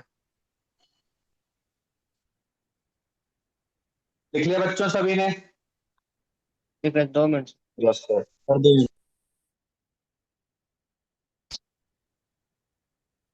इसी में ही अगर मैं चेंज कर दूं हल्का सा,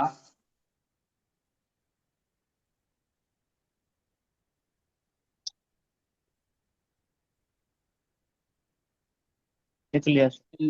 मास m है, गैप सब में ही a डिस्टेंस है, ठीक है। अब मेरा एक्सिस ऑफ रोटेशन है बच्चे ये। अब ए हो जाएगा। अब और डिस्टेंस कितना हो जाएगा, इस वाले m के लिए कितना हो जाएगा 0, इस वाले m जीरो। के लिए 0, इस वाले m के लिए a डिस्टेंस, इस वाले m के लिए a डिस्टेंस। तो कितना हो गया, ma² plus ma² plus m0² तो कितना आंसर आ गया बच्चे, डायरेक्टली 2ma²। क्लियर हुआ कि नहीं हुआ, क्लियर हो रहा है सभी को अच्छे से। हाँ जी सर। Yes sir.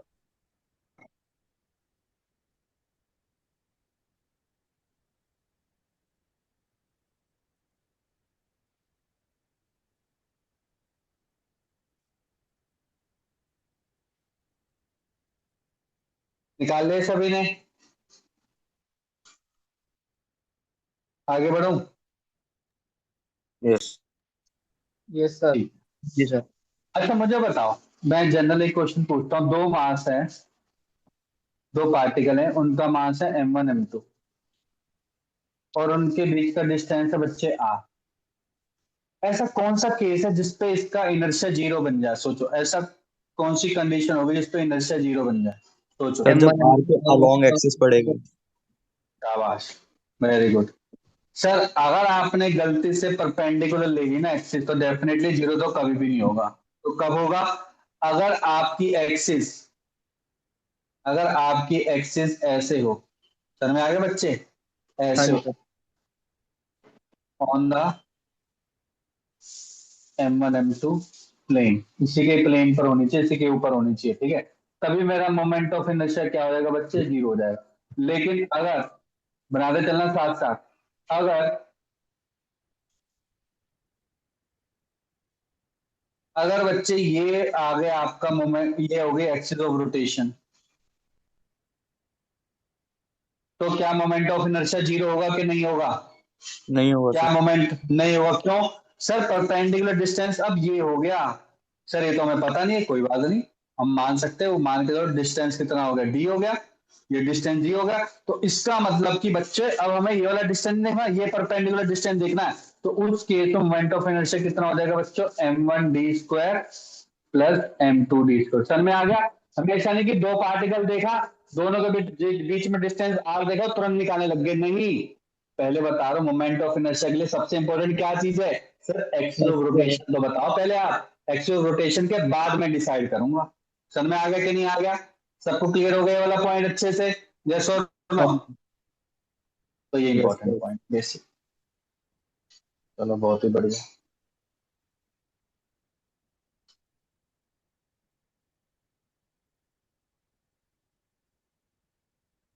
लिख लिया बच्चों सभी ने,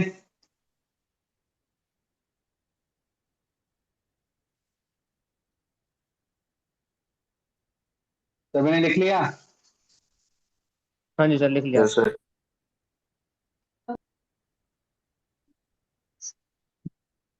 ठीक है बच्चों, तो लिखो, find moment of inertia, moment of inertia of uniform road.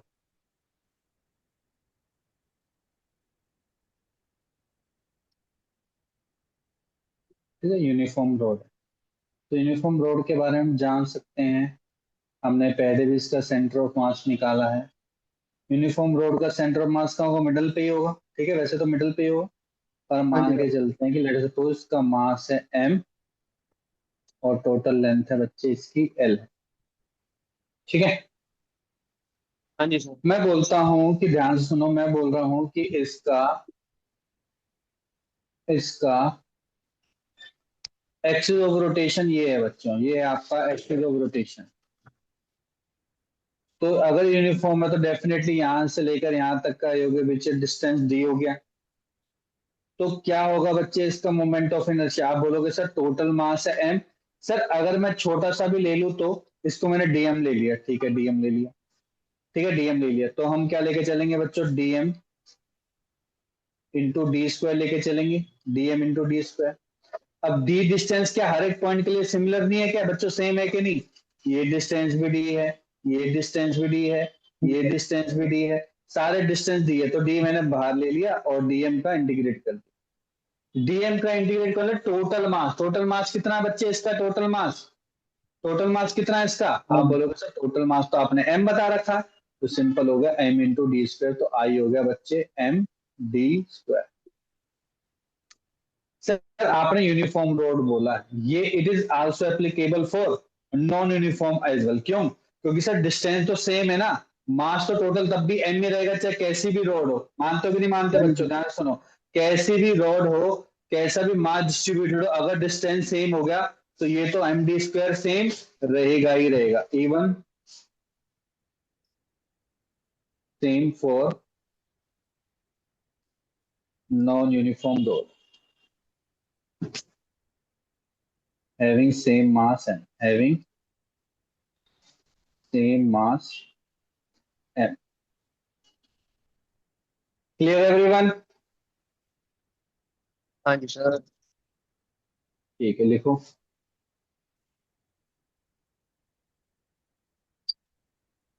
ये पहला पार्ट है यूनिफॉर्म रोड का, ऐसे यूनिफॉर्म रोड के बहुत सारे पार्ट, फर्स्ट पार्ट।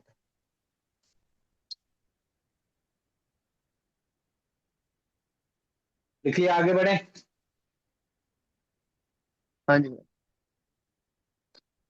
देखो, अब लेके चलते हैं सेकंड पार्ट, जिसमें आपका सेम अगर मास m है, टोटल लेंथ बच्चे l है, अब आपकी एक्सिस ऑफ रोटेशन ये हो गई, ये हो गई आपकी एक्सिस ऑफ रोटेशन। अब ध्यान से देखना, देखो ध्यान से देखो, टोटल डिस्टेंस l है, परपेंडिकुलर डिस्टेंस, लेकिन जो यहाँ पे डिस्ट्रीब्यूटेड है, डिस्ट्रीब्यूटेड सर अगर ये वाला छोटा सा मैं डीएम लेता हूँ, इसके लिए डिस्टेंस अलग है बच्चों, इसके लिए डिस्टेंस अलग है, इसके लिए डिस्टेंस अलग है, इसका मतलब कि डायरेक्टली मैं एम एल स्क्वायर नहीं ले सकता हूँ, समझते कि नहीं समझे बच्चों, यस और नो, जितना हाँ जी सर। ज्यादा दूर होता रहेगा वैसे वैसे एल जो दोनों एक्सिस ऑफ रोटेशन उस पॉइंट के वजह डिस्टेंस बढ़ता जा रहा है, इसका मतलब कि directly I can not write M L square like in previous case. Previous case में डिस्टेंस क्या था बच्चों, सेम था, इसलिए मैंने एम डी स्क्वायर लिख दिया, तो यहाँ पे मैं एम एल स्क्वायर नहीं ले सकता हूँ। तो मैं मान के चल रहा हूँ कि मैंने एक छोटा सा लिया बच्चे, ये डीएम ले लिया, डीएम ले लिया, और यहां से लेकर यहां तक का डिस्टेंस ले लिया बच्चे क्या, एक्स, और इसकी जो टोटल लेंथ है, यहाँ से इसकी जो टोटल लेंथ है वो मैंने ले ली बच्चे dx। ये dx है, dx का मास m है, जो कि एक्सिस ऑफ रोटेशन से एक डिस्टेंस दूरी पर है। यहाँ तक कोई दिक्कत परेशानी, क्लियर यहाँ तक सभी। सर एक बार फॉर्मूला लिख के दिखाओ मेरे को, फॉर्मूला होगा बच्चे I is equal to dm और परपेंडिकुलर डिस्टेंस r स्क्वायर लिया था, यहाँ पे परपेंडिकुलर डिस्टेंस कितना बच्चों, x है, तो ये बन जाएगा x स्क्वायर। अब dm और x से मुझे रिलेशन ढूंढना है, याद करो लेंथ, टोटल लेंथ है l, सर मैं इसमें यूज कर सकता हूं, ये नहीं, linear mass density, linear mass density क्या था, mass upon length, mass upon length, ऐसे स्मॉल मास लूंगा तो उसकी स्मॉल लेंथ हो जाएगी dx, तो dm की वैल्यू क्या होगी बच्चों, dm की वैल्यू होगी m by L into dx। कोई डाउट यहाँ तक किसी को भी, ये हम पढ़ चुके हैं पहले भी, है ना बच्चों, ये सारा काम कर चुके हैं पहले, वही सेम कॉन्सेप्ट यूज किया। अब क्या डीएम में dx आ गया और यहाँ पे x है, तो मैं डायरेक्टली यूज कर सकता हूं, देन आई लिया m/l dx x square.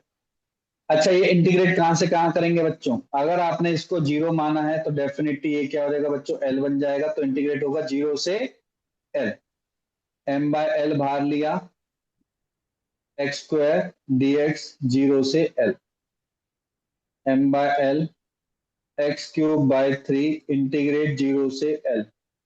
Answer आ जाएगा बच्चे आपका m/l l cube by 3 that is equal to ml square by ml square by 3। ये बन गया बच्चे। यूनिट तो आपको पता ही है, केजी, मीटर स्क्वायर या सेंटीमीटर स्क्वायर, जो भी एक गिवन होगा वही लेना है। बाकी moment of inertia should be remember, ये याद होना चाहिए, शुड बी रिमेंबर। पर याद करने के लिए सबसे इंपॉर्टेंट क्या है, एक्सिस ऑफ रोटेशन कहाँ पे है, ध्यान से देना। Axis of rotation one of the end पर है। एंड मतलब कि या तो इधर हो या फिर इस साइड हो, तो हमेशा इसका मोमेंट ऑफ इनर्शिया क्या होगा बच्चे, ml स्क्वायर बाय 3 होगा। बात। क्लियर हो गया सभी को यहाँ तक, यस और नो? हाँ जी सर। Yes sir.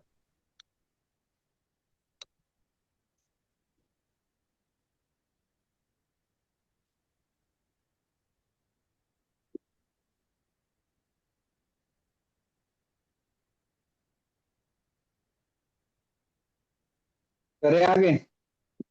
हाँ जी सर। नेक्स्ट लेके चलते हैं बच्चे सेकंड केस, थर्ड केस। अब एक्सिस ऑफ रोटेशन में लेके जा रहा हूँ सेंटर पे, सेंटर मतलब सेंटर ऑफ मास पे लेके जा रहा हूँ, बिल्कुल मिडल में। मिडल में एक लेके जा रहा हूँ, तो बच्चे हो गया l/2, ये हो गया l/2। अभी भी इसका मास क्या है बच्चे, m, ठीक है। वही है, सेम लेके चलेंगे। ये क्या है बच्चे, आपकी एक्सिस ऑफ रोटेशन है, ठीक है। तो ये मैंने ले लिया बच्चे dm ले लिया, देखो बिल्कुल सेम प्रोसेस, dm है, इसकी लेंथ है dx, यहां से लेकर यहां तक लेंथ होगी बच्चे x, परपेंडिकुलर डिस्टेंस होगा x। तो वही होगा, आई की वैल्यू क्या हो जाएगी बच्चे, आप बोलोगे dm इंटू एक्स स्क्वायर, ठीक है। अब आपको पता है यहाँ पे फिर क्या आएगा, क्यों, यूनिफॉर्म मास डेंसिटी, तो क्या होगा, मास अपॉन टोटल लेंथ है l, टोटल लेंथ तो l ही है, l है, तो ये हो जाएगा dm dx। तो dm की वैल्यू क्या आ गई, अगेन सेम m/l dx। आई की वैल्यू हो गई बच्चे m/l x square dx, m/l x square dx।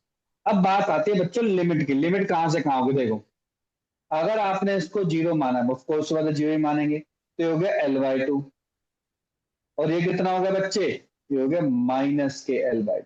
समझ में आया कि नहीं आया? ये 0 है, अगर मैं एक्स वाई एक्सिस में लगूंगा, कोऑर्डिनेट बनाऊंगा, तो ये हो गया l/2। पीछे वाला केस क्या हो गया बच्चों, -के l/2, तो लिमिट होगी -के l/2 से लेकर l/2। क्लियर हो गया सभी को?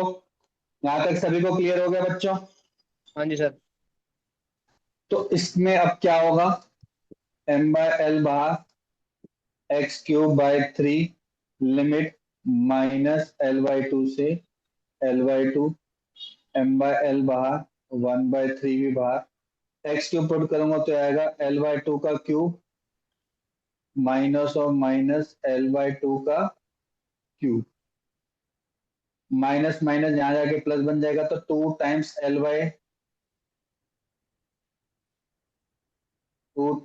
l क्यूब बाय 8 आ गया।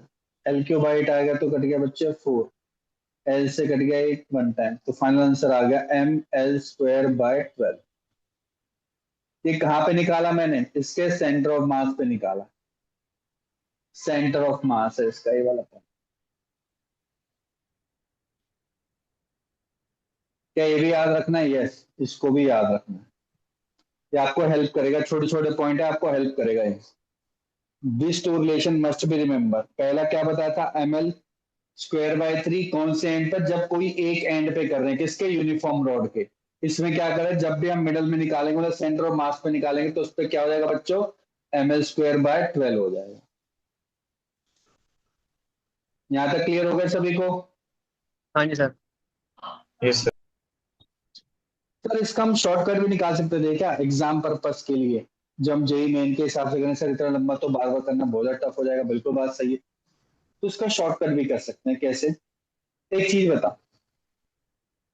हम्म यही सेम रोड देता हूँ, दूसरा लिखो अनदर मेथड, नाम डाल के लिखो अनदर मेथड। अगर मैं यहाँ पे बिल्कुल मिडल में ले रहा हूँ तो बच्चे इस वाले का मास कितना हो गया? क्या m/2 नहीं हो गया? और इस वाले का मास भी कितना हो गया बच्चे? m/2। मानते हो नहीं मानते? यस और नो? है ना? हाँ जी सर। कितना होगा? l/2 डिस्टेंस है, ये भी कितना हो गया? l/2 डिस्टेंस है। अगर मैं इसको ध्यान से देखो, अगर मैं इसको एक एंड ही मान लेता हूं, तो अगर मैं इसका सेंटर ऑफ इसका अगर मैं मोमेंट ऑफ इनर्शिया निकालू तो आपने क्या निकाला था? याद करो, आपने निकाला था ml² बाय 3 निकाला। तो यहाँ पे क्या बन जाएगा बच्चों? m/2 का स्क्वायर, सॉरी m/2, L/2 का l/2 का स्क्वायर डिवाइड बाय 3 प्लस, ऐसा ये भी तो है सेम, ये भी तो हाँ वन जी। ऑफ द एंड ही है। तो ये भी क्या हो जाएगा बच्चे? क्या मैं इसको 2 टाइम लिख लूं यहाँ पे? क्या मैं इसको 2 टाइम लिख लूं? अगर नहीं भी लिखना चाहते तब भी ऐसे होगा। देखो m/2 l/2 का स्क्वायर डिवाइड बाय 3 सेम हो गया। करेंगे इसको सोल्व तो देखो ये हो जाएगा m/2 l² bye 4 divide by 3। ये भी हो जाएगा m/2 l² bye 4 divide by 3। 2 times करोगे तो 4 आएगा, 4 × 3 = 12 हो जाएगा, तो डायरेक्टली आ जाएगा ml² बाय 12। तो दोनों से ही सेम रिजल्टेंट आ गया। क्लियर हो गया? क्लियर हो गया? यस और नो? हाँ जी सर। है ना? अब आपको ये चीज कहाँ हेल्प करेगा? देखो ये चीज यहाँ हेल्प करेगा आने वाले स्टेप में।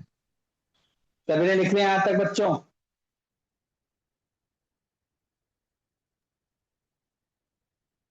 हाँ यस जी सर। सर। अस्मिता दिवस गर्वी सन में आ रहा है, तेन कनन लक्ष्य yes sir. Lisa, Yes, sir. ठीक यस है? सर। यस अब ध्यान सर। से देखना, देखो ध्यान से देखो इधर। अगर ये रॉड ले ली बच्चे मैंने, अब मैं ना मिडल में ले रहा हूँ ना एंड पे ले रहा हूँ, मैंने बीच में कहीं एक ले लिया ऐसा पॉइंट सडनली, और मैंने बोल दिया ये लेंथ है बच्चे l/3 मान के चलो, और ये लेंथ डेफिनेटली क्या होगा? 2l/3 हो गया। अब निकालो। अब आप कंफ्यूज कि सर चलो मैं तो ऐसे तो इंटीग्रेट कर सकती हूँ माइनस के l/3 से 2l/3, इतना लंबा इंटीग्रेशन करना, फिर इतनी बड़ी कैलकुलेशन करना, है ना? ये ऐसे ऐसे करना फिर जाके आंसर आएगा। नहीं, मैंने शॉर्टकट अभी आपको समझाया क्या, कि आप जिस पॉइंट पर निकाल रहे हो ना उसको एक एंड मान लो थोड़ी देर के लिए। अब इसका एक मोमेंट ऑफ इनर्शिया निकालो I1, इसका मोमेंट ऑफ इनर्शिया निकालो I2, और दोनों को ऐड कर दो, I = I1 प्लस I2।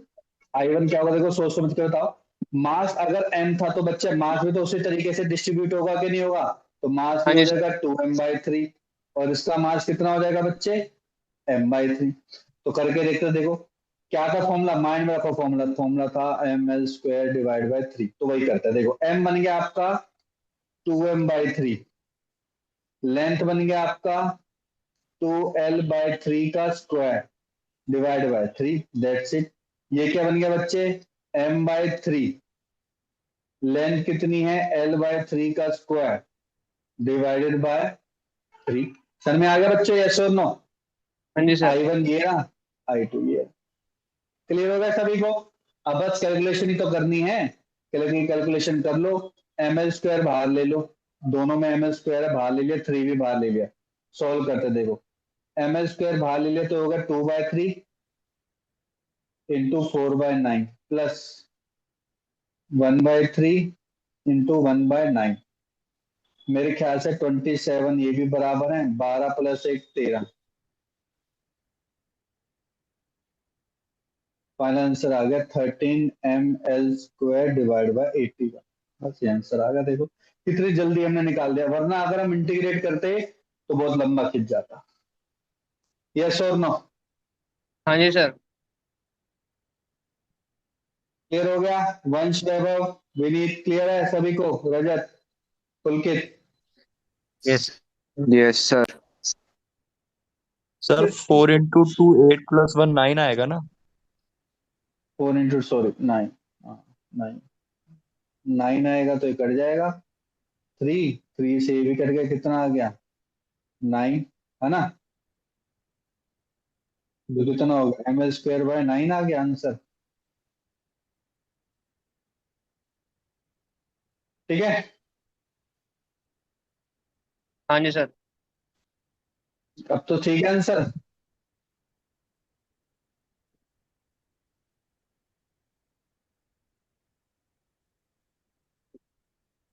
बस तो इस तरीके से करना है ना।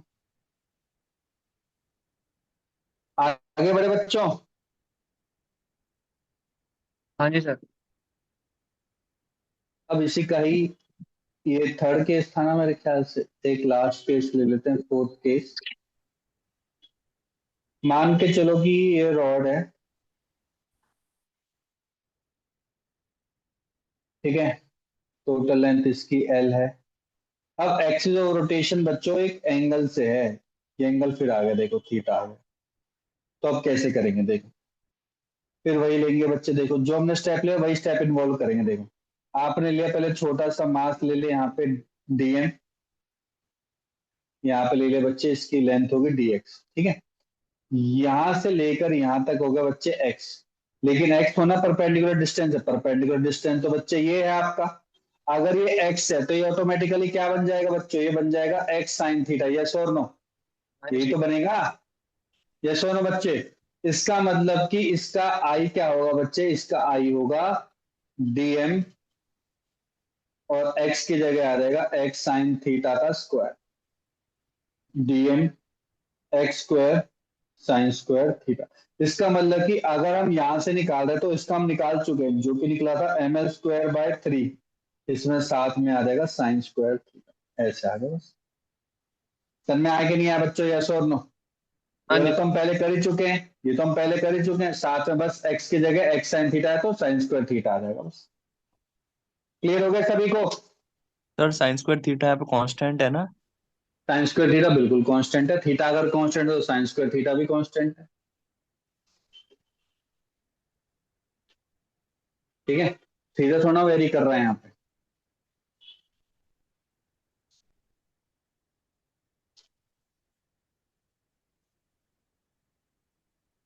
लिख लिया तो आगे बढ़े बच्चों। हाँ जी सर। ठीक है, अब लेके चलते हैं नेक्स्ट, लेके चलते हैं moment of inertia of uniform rectangular plate.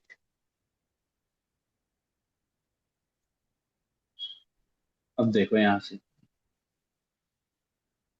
Uniform rectangular plate का मतलब बच्चे, एक मेरा 2 डायमेंशन सरफेस है जिसको मैंने मान लिया रेक्टेंगुलर, जिसकी कुछ ना कुछ क्या है बच्चे, लेंथ है और इसकी ब्रेथ है,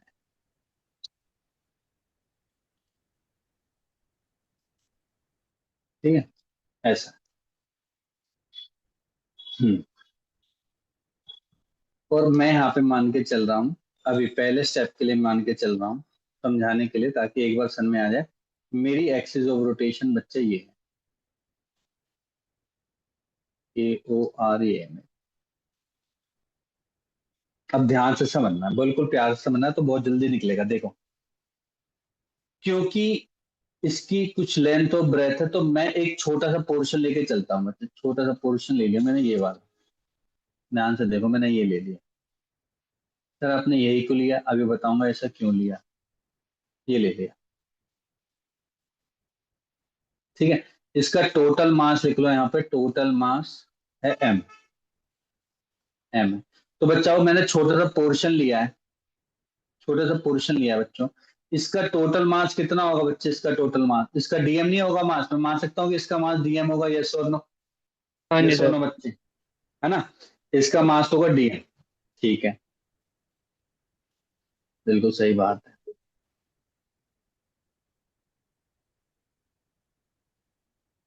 तो मुझे एक चीज बताओ बच्चे, इस छोटे वाले के लिए बस भूल जाओ, सब कुछ भूल जाओ, सब कुछ भूल जाओ, नीचे वाला भूल जाओ, केवल ब्लू वाला याद रखो। ब्लू वाले के लिए छोटा सा लिया तो उसका छोटा सा मोमेंट ऑफ इनर्शिया होगा, बिल्कुल होगा। कोई मुझे बताएगा छोटे वाले का मोमेंट ऑफ इनर्शिया कितना होगा, तो ये छोटे वाले के लिए बिल्कुल छोटी सी डेप्थ है, इसकी छोटी सी डेप्थ है, बहुत ही छोटी है, जिसको मैं कंसीडर ही नहीं कर रहा हूँ भाई। तो इस केस में इसका मोमेंट ऑफ इनर्शिया कितना होगा? dm into l square। नहीं, थोड़ा सा सोच, dm into L square divide bye 3 होगा ना, क्योंकि क्या हाँ ये थ्री इसको मैं three. As a consider rod कर सकता हूँ? हाँ जी sir. Consider as a rod, yes और नो? कर सकता हूँ हाँ जी बच्चे, सर। यस और नो? सभी के सभी, है ना? तो अगर मैं इसको ऐसे कंसीडर कर सकता हूं, तो ऐसे इसके अंदर बहुत सारी रोड बन गई, बहुत सारी रोड बनेगी, बिल्कुल बनेगी बहुत सारी रोड।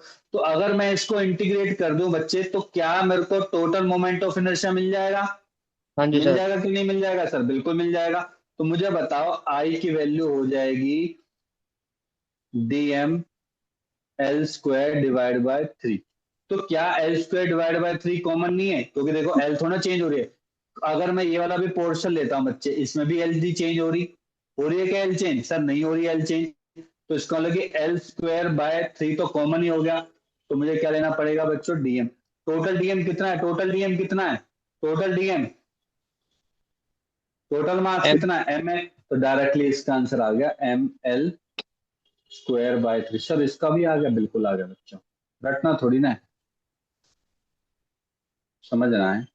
इसका भी कितना आ गया बच्चों? एम एल स्क्वायर बाय 3 आ गया। तो चाहे रोड हो बच्चे, ध्यान सुन लो, और चाहे आपकी रेक्टेंगुलर प्लेट हो, सेम ही निकलेगा। लेकिन यहाँ पे इंपॉर्टेंस क्या है? एक्सिस ऑफ रोटेशन है। अब देखो, जैसे मैं एक्सिस ऑफ रोटेशन चेंज करूंगा, तो आपको खुद ही बताना आंसर क्या होगा।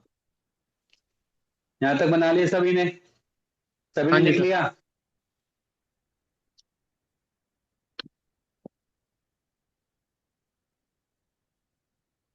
करें आगे? हाँ जी सर। ठीक है, तो मान के चलो,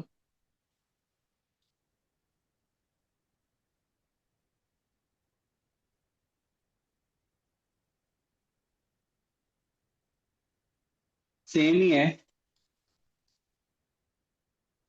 ठीक है बच्चों? ये एल है, ये बी है। अब मेरी एक्सिस ऑफ रोटेशन क्या है? एक्सिस ऑफ रोटेशन ध्यान से देखो, मेरी एक्सिस ऑफ रोटेशन ये है।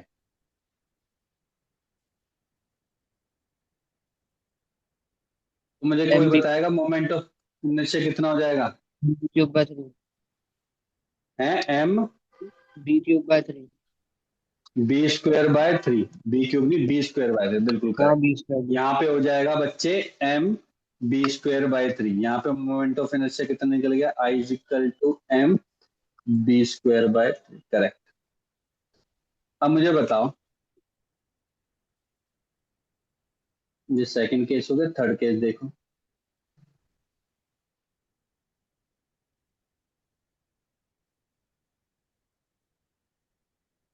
सेम एल है, ये बी है।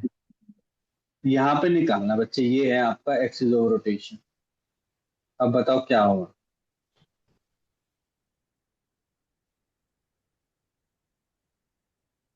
इस केस में क्या होगा बच्चों? सोचो। m l square by 12। हाँ, अब यहाँ पे क्या हो जाएगा बच्चों? यहाँ पे लेंथ, अब देखो लेंथ, लेंथ डिवाइड हो रही है ना, हमने भी किया था, जब लेंथ डिवाइड होता तो क्या निकला था? M L square divide by 12, बिल्कुल करेक्ट। अब आ गया बच्चे यहाँ पे, इसका क्या हो जाएगा? इसका क्या हो जाएगा? जल्दी बताओ, अब तो पता चल गया। m b इसका स्क्वायर बाय कितना हो जाएगा बच्चे? 12। M B b square square. Divide by 12, देखो कितने आसानी से निकाल दिया। शुरू के दो चार समझ जाओगे ना, तो आपको सीधे सीधा डायरेक्शन मिलने लग जाती है। चल में आ गया बच्चों, यस और नो? क्लियर हो गया? सभी को क्लियर हो गया? सर हाँ जी बच्चे बोलो। यहाँ पे ट्वाइस नहीं आना चाहिए, ml² by 12 into, twice two. नहीं नहीं नहीं, क्यों? ध्यान से देख, जब तू, ये बी है ना बच्चे, तो ये डिस्टेंस कितना हो गया? बी नहीं हो गया यहाँ पे, ये वाला डिस्टेंस b/2 नहीं हो गया यहाँ से यहाँ तक, है ना? ये भी कितना हो गया? b/2 हो गया।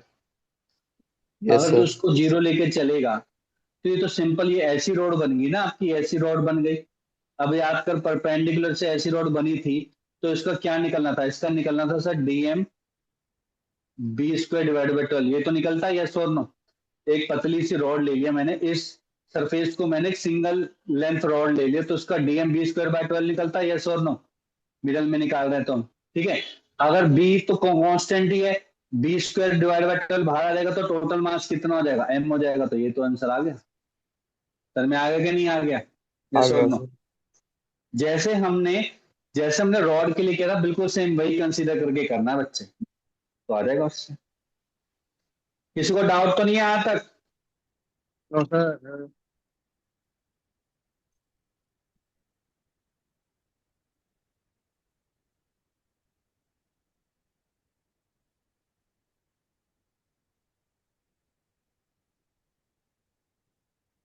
लिख लिया बच्चों यहाँ तक सभी ने? हाँ जी सर। आगे बढ़े। हाँ जी सर। सबकी आवाज आनी चाहिए मेरे पास।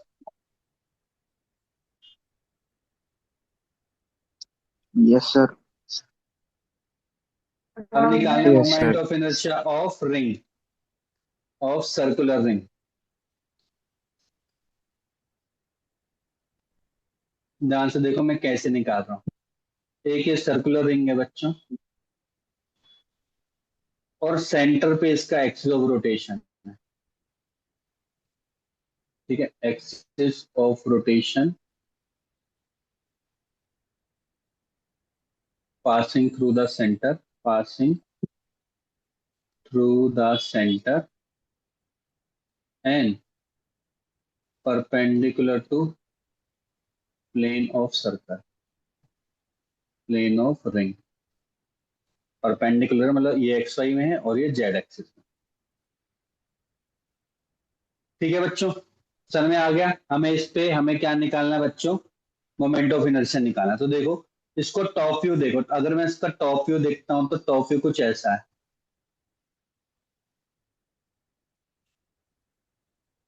ये सेंटर है। तो हर एक पॉइंट से, सेंटर पॉइंट से डिस्टेंस कितना बच्चों? आर नहीं है क्या? यस और नो? आर डिस्टेंस है, हाँ जी सर। डिस्टेंस है। इसका मास मान के चलो, मैंने मास ले लिया बच्चे, इसका टोटल मास है एम, एम ले लिया, ठीक है। तो मुझे एक चीज बताओ, ध्यान से देखना है। मैं एक छोटा सा मास ले लेता हूँ, डीएम, डीएम ले लिया। छोटा सा डिस्टेंस भी ले लिया, क्या ले लिया इसका? डीएक्स ले लिया। डीएक्स का तो कुछ फायदा नहीं है। यहां से लेकर यहां तक का डिस्टेंस कितना है बच्चों? आर नहीं है क्या? बिल्कुल आर है। तो मुझे बताओ, छोटा सा मोमेंट ऑफ इनर्शिया क्या निकल जाएगा? आप बोलोगे sir DM into are square, यही तो बनेगा। सर आर हाँ तो जी सर। परपेंडिकुलर डिस्टेंस होता है, परपेंडिकुलर डिस्टेंस ले लिया। क्या आर स्क्वायर बाहर बाहर आ जाएगा? क्योंकि कांस्टेंट है, हर एक पॉइंट के लिए R R R R same है, हाँ तो जी सर। डीएम आ गया। टोटल मास कितना है इसका? एम है, तो डायरेक्टली मैं बोल सकता हूँ एम आर स्क्वायर, खत्म। देखो कितनी आसानी से निकाल दिया हमने। सर में आ गया कि नहीं आ गया? यस और नो? हाँ जी सर। तो डायरेक्टली आप लिख सकते हो, इसका क्या निकल गया बच्चों? M R square. क्या ये एम आर स्क्वायर सर अगर नॉन यूनिफॉर्म होती रिंग तब भी निकलता? बिल्कुल निकलता, पर डिस्टेंस आर होना चाहिए same, R should be same. चाहे मास मेरा क्या हो बच्चों, मास मेरा क्या हो? नॉन डिस्ट्रीब्यूटेड, हाँ नॉन जी। यूनिफॉर्म हो, नॉन यूनिफॉर्म मास डिस्ट्रीब्यूटेड हो, तब भी सेम ही रहेगा। देखो कितना आसान है। Clear everyone? समझ में आ गया हाँ सभी जी को? सर। यस और नो? नितिन, लक्ष्य, लवन्या, लीजा, समझ में आ रहा है? Yes, ये sir. सिर से ऊपर यस जा सर। रहा है?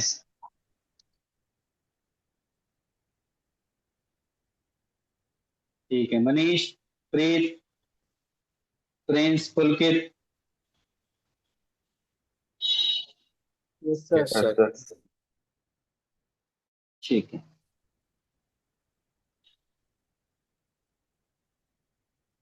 तो अब देखो, इसी का ही सेकंड पार्ट है। मैंने हाफ रिंग ली है,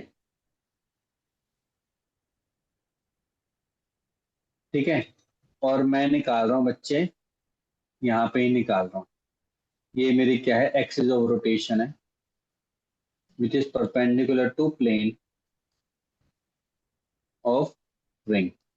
वही है, जैसे पहले वाला केस था वही है, ठीक है। अभी भी डिस्टेंस कितना बच्चे, यहां से लेकर यहां तक डिस्टेंस r है, और इसका मास कितना है बच्चे, m है।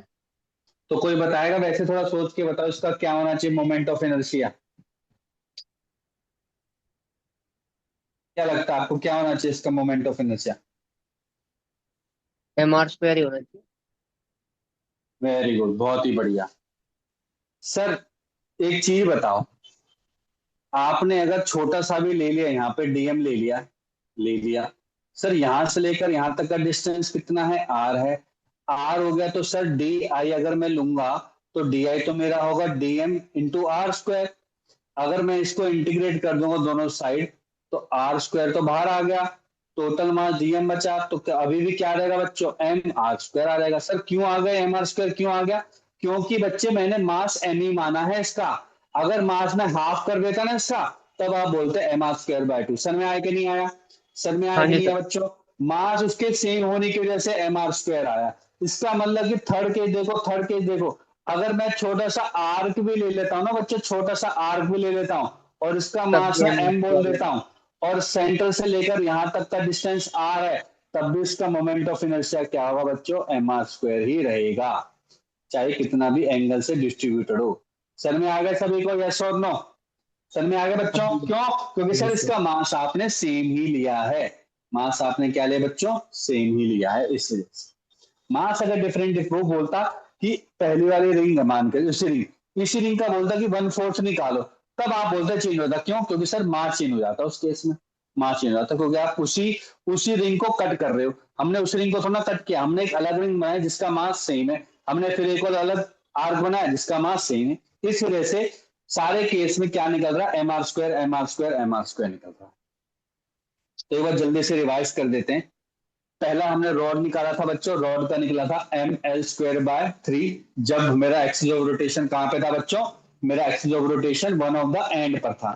फिर जैसे मैंने उसको मिडल पे लिया, तो मिडल पे निकला एम एल स्क्वायर बाय 12। दो फॉर्मूले तो याद होनी चाहिए, ठीक है।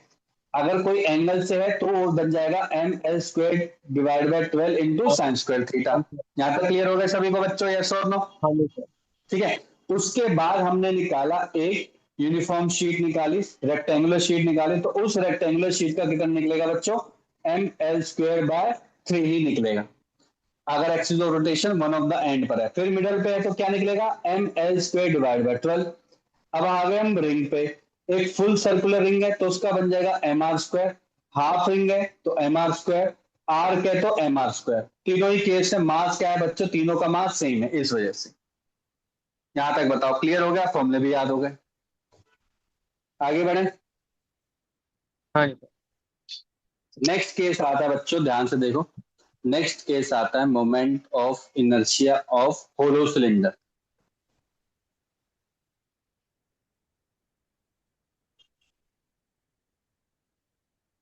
ध्यान से देखो, होलो सिलेंडर है, होलो सिलेंडर मतलब बीच में से खाली है, देखो बीच में से खाली है।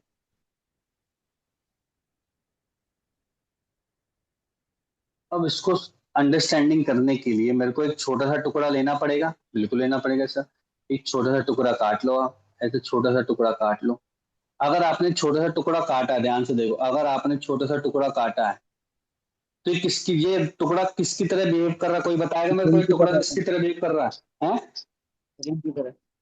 रिंग की तरह, बहुत ही बढ़िया। तो आप बोलोगे स्मॉल रिंग की तरह बिहेव कर रहा है, स्मॉल रिंग की तरह, स्मॉल रिंग की तरह बिहेव कर रहा है, तो उसका डी आई क्या हो जाएगा? आप बोलोगे सर डी आई तो बहुत ही सिंपल है सर, अभी आपने निकाला था सर, डी आई बन जाएगा इसका, अगर यहां से लेकर यहां तक ये आर स्क्वायर आर है, और ये टोटल मास, इसका टोटल मास एम है, और इसका मास मान लिया आपने डीएम है, छोटे वाले मास का डीएम है, तो बन जाएगा बच्चों डीएम आर स्क्वायर बन जाएगा। ये तो निकाला था आपने रिंग का भी, रिंग का भी तो निकाला था, हाँ जी mass sir. Into are square, yes और नो बच्चों?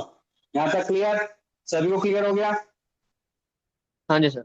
अब मुझे बताओ, अगर मैं दोनों तरफ इंटीग्रेट कर दूं, तो आपने आई ले लिया, आई ले लोगे तो बच्चे यहाँ पे आर स्क्वायर तो कॉमन है, आर स्क्वायर चेंज ही नहीं हो रहा, तो आर स्क्वायर बाहर ले लिया, तो टोटल मास का इंटीग्रेट कर दिया, टोटल मास का इंटीग्रेशन तो क्या बात करो सर, वो तो फिर दोबारा एम आ जाएगा। इसका मतलब सर होलो सिलेंडर का भी एम आर स्क्वायर होगा, यस, होलो सिलेंडर का भी एम आर स्क्वायर। mr²। देखो कितना आसान है, समझ में आ रहा है सभी को? मोमेंट ऑफ इनर्शिया देखो कितना आसान पड़ तो गया, इसकी क्यों? क्योंकि रोटेशन कहा आपने कितनी सेंटर है? ऑफ मास पहले अच्छे से निकाल चुके हो। Clear everyone? हाँ जी Yes, sir. ये आपका एक्सिस ऑफ रोटेशन है, बनाते रहो। अभी मैं थोड़ा आगे जाके यहाँ पे भी एक्सिस ऑफ रोटेशन बनाऊंगा, पर उसके लिए ना एक अलग सा ट्रिक है, बहुत आसान है वो, लेकिन वो थोड़ी देर बाद समझाऊंगा। सर आपने यहाँ पे तो आप चेंज ही नहीं कर रहे, वो भी करूंगा बच्चों, वो क्वेश्चन आता है, ऐसे क्वेश्चन ही आएंगे, इतना आसान नहीं आएगा ना। वो ऐसे बोल देगा यहाँ पे एक्सिस ऑफ रोटेशन तो निकालो, तो उसके लिए अलग सा मेथड है। जब ये सारे हो जाएंगे ना बेसिक बेसिक, फिर हम उस वाले कॉन्सेप्ट पे आएंगे। पहले अभी ये वाला कर लेते हैं। तो हमारा निकल गया होलो सिलेंडर का, होलो सिलेंडर निकल गया। अब निकालेंगे बच्चे यूनिफॉर्म डिस्क का। देखो आराम से समझते हैं। Moment of inertia of uniform disc. अब यूनिफॉर्म डिस्क फिर वही होगी बच्चे, ये यूनिफॉर्म डिस्क है, ठीक है। और ये सेंटर ले लिया बच्चे मैंने, यहाँ पे ले लिया, तो आपका एक्सिस ऑफ रोटेशन फिर वही चीज हो गई, बना लो। Axis of rotation at centre which is perpendicular to plane of disc. Plane of disc, disc के प्लेन के परपेंडिकुलर, जैसे हमने रिंग के केस में किया था सेम वैसे। रेडियस बच्चे इसकी आर है, मास इसका एम है। तो उसको करेंगे कैसे, अब ध्यान से देखो, इसको थोड़ा सा दिमाग लगाना पड़ेगा। इसका टॉप व्यू देखते हैं पहले। टॉप व्यू देखा हमने, टॉप व्यू देखा, टॉप व्यू देखा, टॉप व्यू ये आ गया। ये मेरा रिंग है, रिंग नहीं सॉरी, डिस्क है मेरी, ठीक है। ये सेंटर हो गया, यहां से लेकर यहां तक रेडियस हो गया आर। अब मुझे एलिमेंट लेना है, इसका छोटा सा पोर्शन लेना है, छोटा सा पोर्शन। तो छोटा सा पोर्शन मैंने ले लिया बच्चे ये,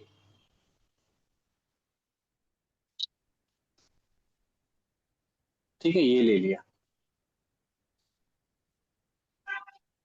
ये बताना रेड वाला क्या इंडिकेट कर रहा है बच्चों, रेड वाला क्या इंडिकेट कर रहा है? क्या लग रहा है आपको? Red Ring.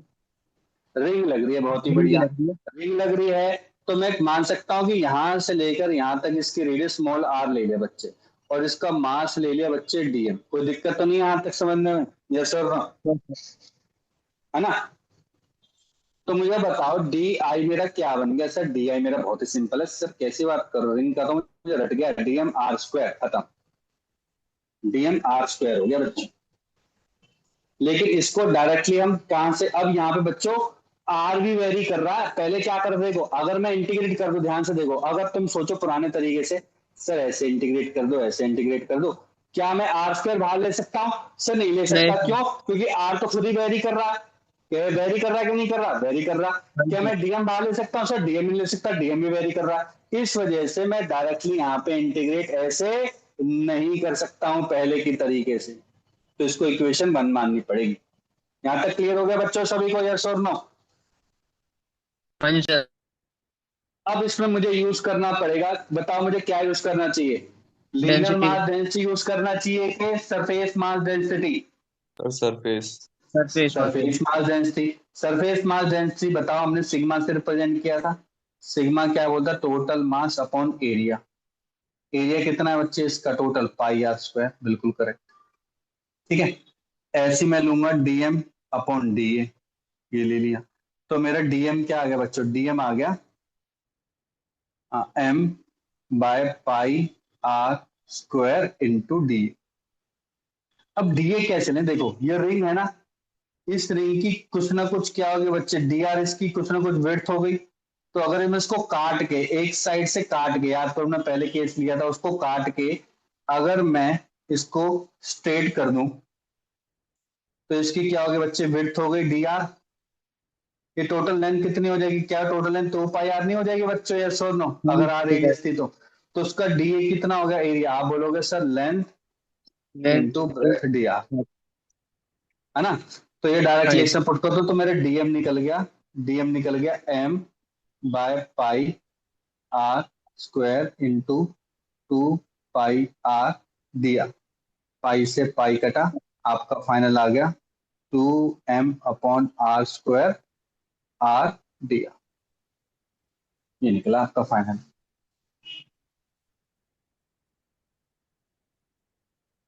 यहां तक लिख लिया सभी ने, आगे बढ़े हम। Sir 2 minute. तो यहीं से बता देता हूँ, dm की वैल्यू पुट करोगे तो मेरे ख्याल से 2m/r² तो बाहर आ जाएगा, r है अंदर, r है ये, तो r³ dr हो गया, r³ dr होगा। लिमिट कहां से कहां, देखो जीरो से लेकर r तक वेरी कर रही है, लिमिट जीरो से लेकर r तक वेरी कर रही है, तो देखो ये क्या हो गया, 2m/r², r⁴ divide by 4, limit zero से r। ये बन जाएगा फाइनल रिजल्ट, 2 से 2 कट गया, मेरे ख्याल से बन जाएगा mr²/2। ये आ जाएगा आंसर फाइनल, mr²/2 आ गया। तो रिंग का डायरेक्टली याद करना, रिंग का डायरेक्टली याद करना है mr²/2।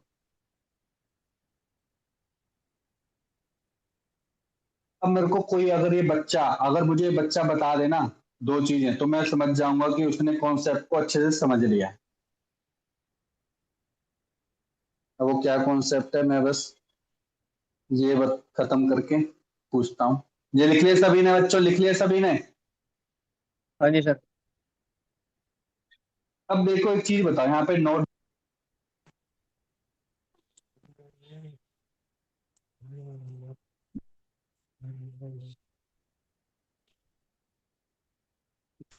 है, और उस जितना रेडियस इसका है उतना ही रेडियस का ये डिस्क है।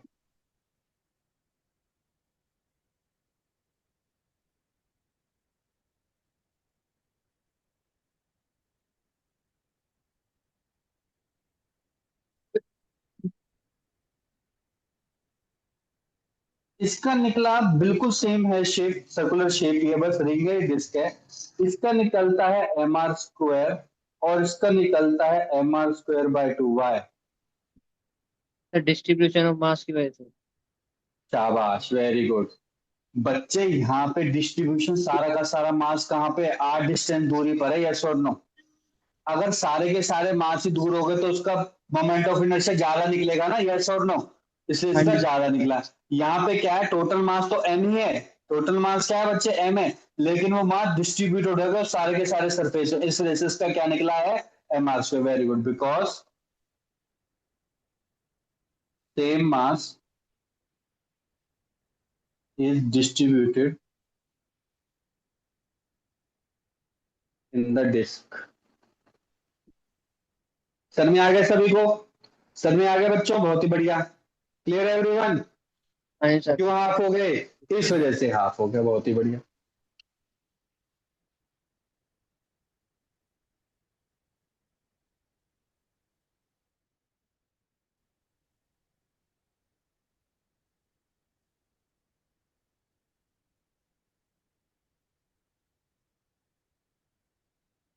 लिख लिया बच्चों सभी ने? Yes, sir. आगे बढ़े। हाँ जी सर।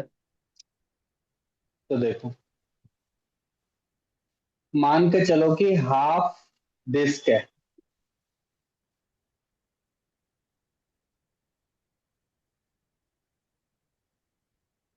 ठीक है, मास अभी भी m है, रेडियस अभी भी r है, तो तो इसका M R moment of inertia square कितना होगा, अगेन क्या होगा बच्चे, mr² डिवाइड बाय 2। 2।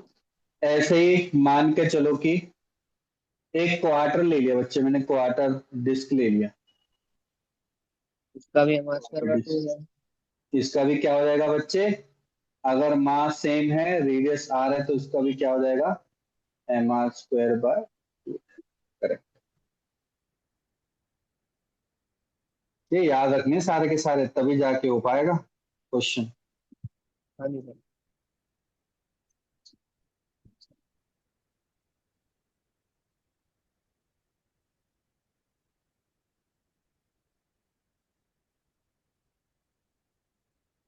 लिख लिया बच्चों? हाँ जी सर। अब लिखो, moment of inertia of solid cylinder. अब बताओ, अगर ये सॉलिड सिलेंडर है,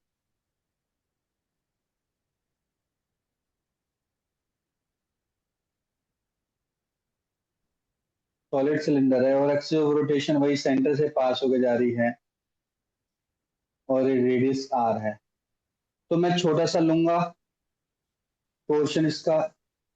अब जैसे मैं स्मॉल पोर्शन लूंगा तो ये क्या कहलाया जाएगा बच्चे, स्मॉल पोर्शन इस बार? डिस्क कॉइन की तरह मतलब विड्थ भी होगी उसकी। हाँ, स्मॉल डिस्क की तरह होगा, जिसका मास कितना हो जाएगा बच्चे, छोटा मास हो जाएगा डीएम, अगर टोटल मास आपने एम लिया है।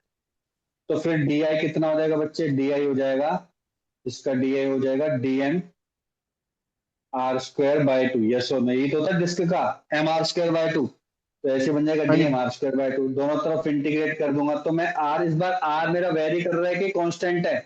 क्या मेरा आर वेरी कर रहा है कि कांस्टेंट? कांस्टेंट है। तो can I directly write R square by two outside of the integration part? Yes sir. Total mass M, तो उसका सॉलिड सिलेंडर का क्या हो जाएगा बच्चों, M R square by two. That's it, finish. हाँ जी, समझ में आ गया सभी को? Yes, हाँ जी sir. सर। क्लियर है एवरीवन? सभी को क्लियर हो गया? Yes sir. Yes, yes sir. Sir.